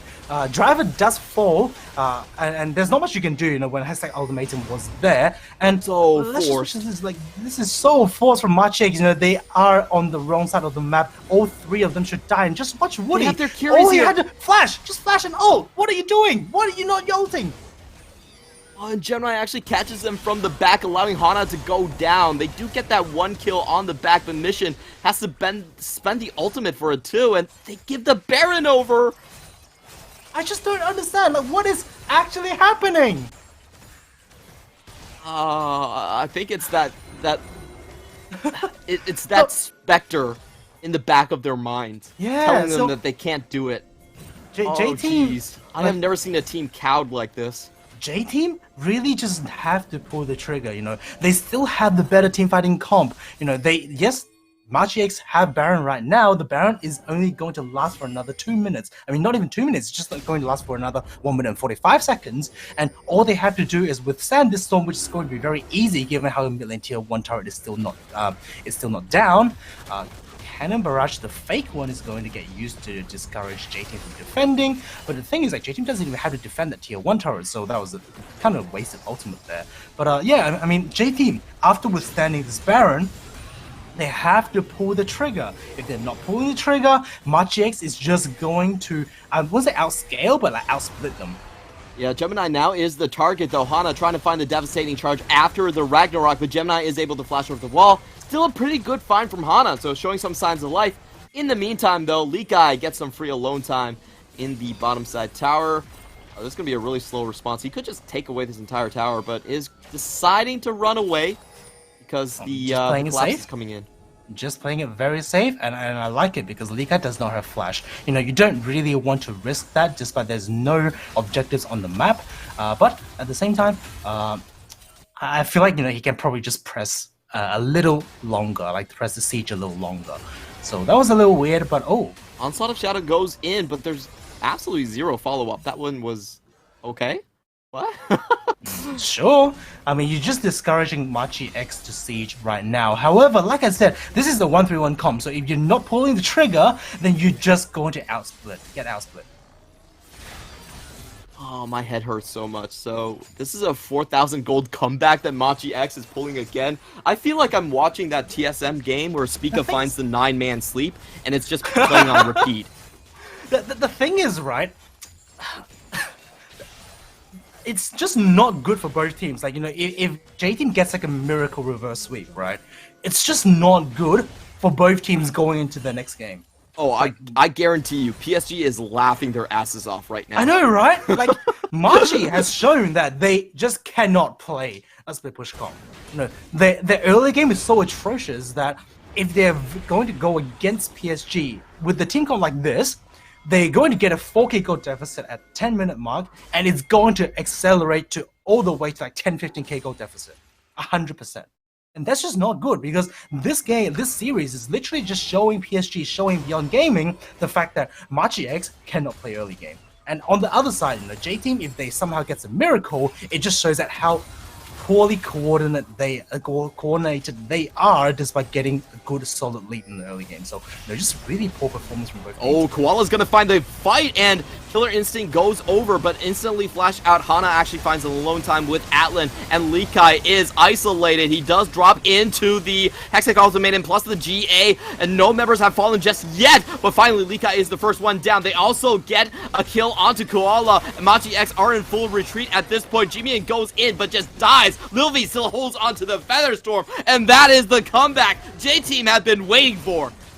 Yes, and that's what I mean, right? J-Team, okay, they were not the one that actively pulled the trigger. However, that's what I mean. They just have the better comp. Just fight. Like, all they had to do is just fight as a team. 4-man, 5-man. Just dump everyone in. Throw your kitchen sink as well. And they will win the fight. Look at this. What can Machi X do when everyone is grouped up? They literally don't do anything. Likai gets a good ult, pushes 3 people away with the Hextech Ultimatum. Woody gets the 3-man knockup with the headbutt pulverize combo, and they still lost the fight. Not Woody, Koala, excuse me. And like that's what I mean. Like, J-Team, all they had to do is fight, and it took them 30 minutes to do so. Machi X actually have the harder composition to execute, especially in the late game against Oriana GP. That's not an easy layer of defenses to crack. So if J-Team, they can get to objectives first and stand their ground. The most important thing, stand their ground. Not run around like headless chickens. Stand their ground. They can still win this game. They have the gold lead. They have the kill lead. But they just need to find themselves. They need to find their confidence and their killer instinct in them. I know that J-Team are probably never going to match up to someone like Kobe Bryant, but, at the very least, be willing to take the shot. Please, J-Team, come on, let's go. I definitely agree. And, if having gold lead once doesn't help, then how about having it twice, Actually, never mind. They just had lost 3 times! But, yeah, they're going to have it 3 times after they cashed away. But, it is a few hundred gold lead, but, gold lead is still a gold lead. They are once again approaching the Dragon Soul. So this time, I just want to see J-Team actually team fighting as a unit. Yeah, they don't have 5 summon the Mamba. Let's go, summon the Mamba. Machi X, they should have never gotten that first Baron. That was disgusting how they found the first Baron. J-Team had them on the ropes, and they let them slide. They let them swim outside of the nets. That should not have happened. I don't want to see J-Team being cowed again. J-Team, be aggressive. You guys have actually great ways to clear the brush. You can walk forward. You have so much disengage. Lil V has flash. He has Featherstorm. He's totally fine. Have him chase people down. Yeah. Hana's going in. Finally, he's going to find Koala, but doesn't get the decimating charge. That's still a good find. They clear the vision. Yep, they cleared the vision. They actually made Jimmy install the install of Shadows. So there's actually 2 plays they can do. You either force Jimmy to use the ultimate, or they just wait for the ultimate to expire, because it will still go on cooldown regardless. So both plays are fine, because either way it means that Jimmy's ultimate is down. This Silas without ultimate is actually very weak. So actually, one thing I want to point out though is he does have double stasis. You have the stopwatch, and you also have the Zhonya's. So this might be very crucial come the next team fight. It's going to be 5 seconds in that Zanya's for most of the team fight. And that means a lot of Kingslayers, a lot of chances to get crowd control down as G-Mian. I hope JT have to be aware of that. They have to portion their crowd control and make sure that they focus another target. You can drop Jimmy into the first stasis, but you have to focus someone else after that. And looking at this team fight, it should still definitely be in favor of J-Team. I like their front line. It has so much engaged potential. We have the Randuin's Omen coming out as well, so Atlan's not going to be dealing that much damage. Yeah, I mean, I just want J-Team to keep pushing forward. Why are they conceding mid lane? Why? Just why? You're not clearing vision here. You need to clear the mid wave. And the thing is, they need to pull the trigger, because Camille still does not have GA. GA is still not up, and and all they had to do is just keep pressing, make sure Machi X does not have everything back up. That gives them the best chance of winning a team fight. And Machi X, with that, all the tools they have, whether it's flashes, whether it's GA, whether it's Zhonya's, like they can't reliably team fight against J-Team. Yeah, I think Machi X might be pulling the trigger right here. They're going to try to force at least the TP from Driver. What you do when you have the split push advantage, and it's going down really fast. JT, come on, someone do something. You have to go in onto the ultimate, and no, Gemini still secures the Baron. JT are too far away from the play. Oh, G-Man is finding the backline at this time. Lil V does manage to stay alive, but the cannon barrage, the fake one, does find a kill. Atlan goes in. He's going to take down Hana. Last auto attack doesn't go through. Driver, however, is left to his own devices, and J-Team collapse underneath the pressure. We've been giving in the pep talk the entire time, but J-Team, they still falter. They lose 3 members. Machi X are barreling down onto the base, and Mission is in full retreat. Yeah, I mean, look, the thing is, right, J-Team, this is almost a deja vu because what happened is they just got split up. And again, this is one of the team comps where you just don't need to split. All you had to do is group up and you're just going to win the game. However, Machi, really nice capitalization there, takes down 3 men, takes down 1 turret, takes down 2 turret, and they are going to take this game 3-0 to Machi X. Big, wide smiles across their face. They have somehow managed to not only beat J-Team mechanically, but also psychologically. I have never seen a team cow the opponent like that, where they're just afraid to make plays, where they're afraid to stand their ground. And this was just a dominating win. I think this just goes to show you how important mentalities is to a team. Yeah, this is honestly like anticlimactic, right? Going into this series, we were expecting a very close fight. I mean, it was close during the game. However, Machi just proved to be the much better team in the late game. True. We have so many things to say about J-Team, but it really does come down to general decision-making was quite poor from this team. And look at this team fight again. They should have just walked in earlier, but they go for the cheeky steal instead, and they lose their front line. Yeah, I mean, the thing is, right, like, if you look at this team fight, they didn't even have to contest a Baron. Machi X was split, 2 defending and 3 on the Baron. All they had to do was just engage onto Machi, take the fight after Baron, and they are going to win that fight. They're going to kill the 2 members that's defending, and then they're just going to hunt down the remaining 3. All they have to do is just play the team fight. Their comp is designed to fight, not to contest objectives, not to do anything else, just fight. And Machi is playing into J-Team's win condition, however, they are still getting away with it. And Machi X, on the other hand, congratulations for them clean sweeping J-Team 3-0. However, when I talk about clean sweep, it's not actually a clean game, right? Going into the next game, whether it's against PSG or Beyond Gaming, most likely Beyond Gaming, because I still think PSG is just a tier above everyone. But going into next game, I feel like Beyond Gaming or PSG, they're not going to feel the pressure. I don't think so either. Honestly, like, that last team fight from J-Team, that was probably the worst decisions you could have made as a team together. Like, Hana going into the pit like that, he has no way to come out. He's just dead. So, even if he gets the Baron, you're going to lose the team fight 100%. And then the rest of the team doesn't try to back out. Like, if you're only going for a pure steal, I can even somewhat understand that. But Lil V actually crosses down the ramp too, and I'm like, no. Yeah, it's just so... Like, once again, it capitalized the fact, that we pointed out that J-Team is so disjointed. It's literally five players playing a game. Yeah, 5 fingers sometimes do not make a fist, and I think that's exactly what you got exactly. from J-Team.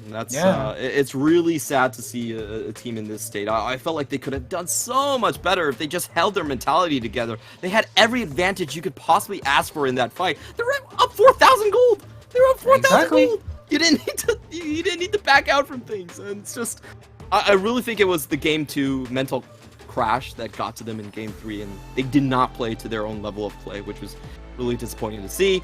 And with that, J-Team, oh my god, watching this gold crap. Once again, with the massive lead in the early game, they fumbled the ball, and Machi X are able to sweep them. 3 games in a row, Machi X come back from gold deficit, tower deficit, objective deficit to sweep the series. Yeah, I mean, Machi X they're just proving to be the better team. And it's not even like just a little bit. They're just proving themselves to be the better team by far. You know, they were able to identify their win condition, you know, in not having the Silas too far behind. So you're just, you know, controlling mission from the early game to all the way to game end.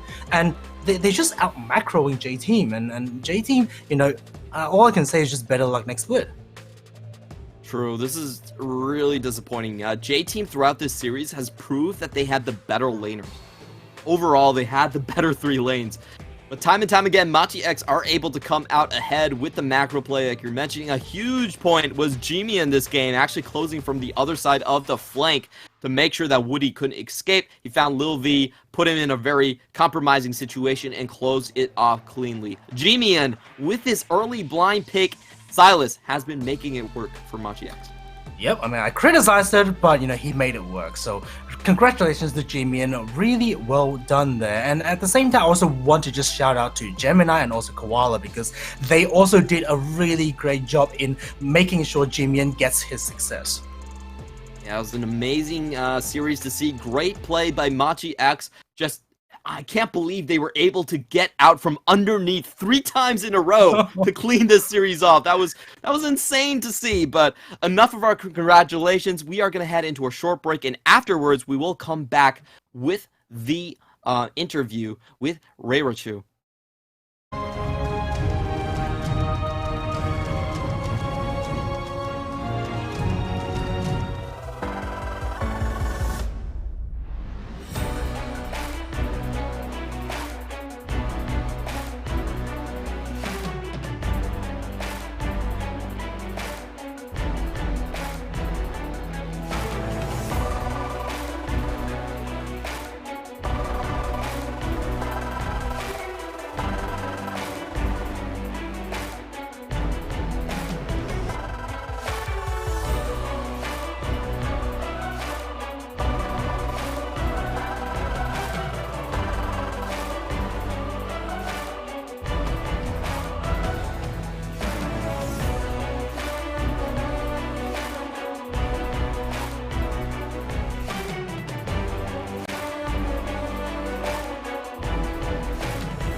家好，我是英文台的主播瑞瑞主，然后这次的赛后采访很高兴欢迎 Maggi 的 ADC Atlan 选手 ，Atlan 你好。你好，我是 Maggi 的 AD Ethan。Hey guys, I'm Ray Richard and I'm here with MG Esports AD Carry Atlan for our post-match winner interview. Firstly, of course, congratulations on winning that series 3-0. Congratulations on making it into the top 3 for PCS Spring 2021. Firstly, we'd like to ask, because a lot of the caster predictions for today's series predicted a 3-2, maybe a 3-1, but you guys managed to close out with a 3-0. So how do you feel, and did you guys expect that victory? 首先就要当然恭喜你们获得今天这场的胜利，然后想问的就是主播大家都预测到今天会可能3-2，可是你们居然就3-0获得了今天的胜利，想问一下这是在你们团队之前的预测到吗？还是？其实我们并没有预测说今天到底会3-0还是3-2，只不过我觉得第二把那一场刚好运气好吧，奶哥有偷到龙，所以那个气势就很旺，所以就这样接3-0。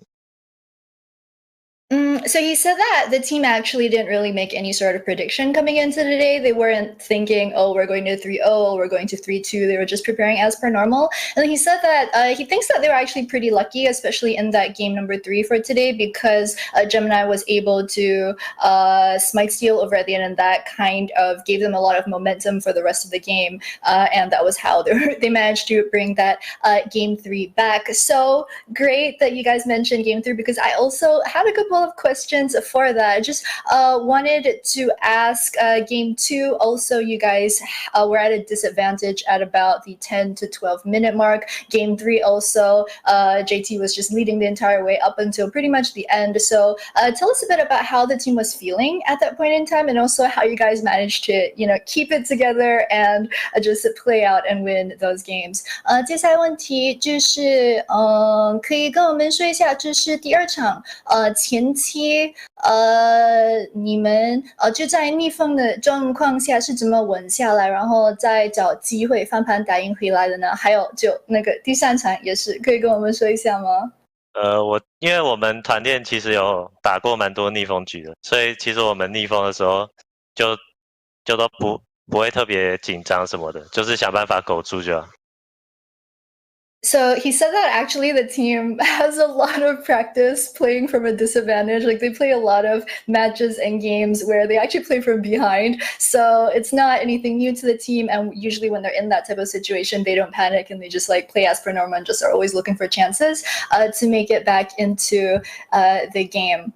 好，那接下来的问题想问的首先就恭喜你获得第1场的 MVP， 终于这次春季赛终于拿到 MVP 了。然后在昨天访问 Koala 的时候，他就说队友就一直在嘲讽你，就这次还没拿到 MVP。然后他也说，就如果你今天拿到 MVP 的话，需要请他们吃饭。想问你有什么想跟队友说的吗？ So our next question, we were interviewing Koala yesterday for the winner interview, and Koala actually said that because Atlan hasn't gotten MVP at all this season, and the team kind of makes fun of Atlan, saying that like you're the only one who hasn't gotten MVP yet. But Koala was saying if Atlan gets MVP today, he has to buy the team dinner. So what does Atlan have to say to that? 那就谢谢 Koala 请客了。Koala 好像是说你要请客，我要请客。是的，是的，他是说他希望你今天会拿到 MVP， 因为如果你拿的话就要请客。那也行啊，反正很开心嘛。Okay, so Alan said he's pretty happy about that. I mean, it's his first time getting MVP, and because he's happy about getting MVP, he doesn't mind treating the rest of the team to dinner. Great. So the next question that we wanted to ask was just about the team composition during pick and ban, especially in that game 2 and game number 3, because blind picking Silas, which you guys did, is usually very susceptible to getting double counterpicked. And also if you have that type of composition, it's a bit difficult to close out the game later on, given that it's just pretty hard to win those late game team fights. So we were just wondering if you could tell us a bit more about why the team chose to pick that way this time around. 那接下来问题就是想问关于第2场还有第3场，你们在 ban pick 的时候就盲选了塞勒斯，好像是2次吧，然后就这样盲选塞勒斯就很容易会被对方 counter。然后就在后期的团战也就比较难打，可以就说一下你们为什么会这样子选的吗？因为我们基本上就我们塞勒斯，我们中路跟上路都可以玩，所以可以错位。然后通常对面玩人马的时候，我们就会特别想玩塞勒斯，因为大绝会很强。So he said that for Silas for them is a flex pick because they can play it in both mid as well as top. Also, they like playing Silas, especially when the enemy side has already picked Hecarim because you steal Hecarim ult, and then it's a big game-changing ultimate that you can use later on in the game. So. Great. Our, I think, last question that we wanted to ask you guys was that, firstly, your schedule for this second week of playoffs has been a bit rough because you were playing one best of 5 yesterday. You had to win that one to get into today's best of 5. So it's 2 best of 5s, 2 consecutive days. Did you guys prepare any differently from it, especially given that the regular season was that best of 1? So tell us your thoughts. Was it any harder? 那接下来问题想问的就是你们这次在第2周的季后赛可以说就你们是连续打2场 BO5， 是昨天还有今天就打了2次的 BO5， 能够说一下这对你们就团队的练习有什么改变吗？就毕竟跟上个月打2次 BO1 会有点不同，会比较辛苦吗？那当然是会比较累一点，但其实应该都还好，因为平常都不会很早睡。对练习方面来说有什么不同吗？还是可能打比赛的情绪？就是可能比赛完之后会 solo Q 可能会打的比较少吧，因为大家会比较累一点，但大家也都会看比赛去研究一下其他人怎么玩。So he said that, of course, playing in 2 double best of 5s is a bit more tiring for them. He said the real difference is really that they just, at the end of competition, they just don't solo queue as much late into the night. He said it's not that bad because in general, just everyone on the team tends to sleep pretty late anyway. But just after competitions, when they have to go through their games and kind of watch the other teams play as well, they don't have as much time to solo queue. So not too much of a difference. And lastly, really quick, just wanted to ask for next week's games, of course, you'll have to play both PSG and BYG if you guys want to make it into the finals. However, is there a team that you guys would rather play because you guys lost to PSG last week, 0-3? Would you rather go for the revenge match first, or would you rather play Beyond Gaming first? 好的，那最后一个问题想问的就是下周你们是会希望先打 PSG 吗？还是先打 Beyond Gaming？ 毕竟就上周你们是3-0输给了 PSG， 你们是想先报仇吗？还是先打 Beyond Gaming？ 可以说一下。我应该是比较想打 Beyond Gaming， 因为那队友之前我的队友 PK 跟 Kino， 所以我想要亲自手刃他。好的 so he said that actually he would want to play BYG, Beyond Gaming first, because there are 2 members on the team that he's just very familiar with, and he wants to personally take them out of the competition. So really nice fighting words. Thank you so much, Atlan, for our post-match winner interview this time around, and of course, good luck for next week. 好的，那非常感谢 Atlan 接受今天的赛后采访，祝 Magi 队下周也加油。谢谢。谢谢 Casters, back to you guys. Thank you, Ray Chu, for the amazing interview, and I feel like I agree with Atlan because no one is touching PSG. Beyond Gaming, yeah. You're next up on the line. I think Kino and Atlan, you guys are gonna have your date. Yeah, I mean, PSG has shown that, you know, they are just the best team in the PCS right now, and not many people are able to contest them. And And yeah, like I mean, maybe just maybe Beyond Gaming might be able to take them down, like take a couple games off them. But it's very hard to imagine Beyond Gaming actually taking up PSG and putting PSG to the losers bracket. So next week is going to be quite a bit of fun games. And we did already see Machi X versus Beyond Gaming earlier in the winner side bracket. It was a 3-1 over to Beyond Gaming, mainly coming off of just bot lane difference. That was pretty much the massive side, and we also saw Liang having a great time against Li Kai. But for today's result, it was a 3-0 Machi sweep. I did not expect this at all coming in. Everyone was saying J-Team had a better laners, but laning doesn't matter in this series. Next up, on the 16th, we are going to get PSG and Beyond Gaming over on the upper bracket, as these teams have not dropped a single series. Taking a look so far, we're going to be taking a bit of a break, seeing you guys back next week on Friday, where PSG and Beyond Gaming kicks off. And for now, we only have 3 more teams in the bracket. Everyone else is out. It is the Warring Kingdoms scenario. Yeah, this is going to be very insane because PSG versus Beyond Gaming, I'd say a bit of a mismatch here because PSG often just go for the early jungle aggression, and then that buys enough time for Maple and the rest of the team to just scale up. Whereas Beyond Gaming, they historically they get a bit of lead in the early game and they just maintain that all the way to like 30 minutes. We often joke about the 30-minute buff that Beyond Gaming gets. So next week is all about whether Beyond Gaming can withstand PSG's early aggression and how they adapt to PSG's ever-changing playstyle. We do want to mention that Beyond Gaming was the, I believe, one of the only team. The only team. He's the only team, yeah. To beat PSG, so they could make it happen again, but we're gonna have to find out later on. If I had to make the comparison, I would say Maple is kind of like Cao Cao. They have the most territory, they have the biggest win percentage, and then Machi X is like Liu Bei because they hold the true lineage to the LMS.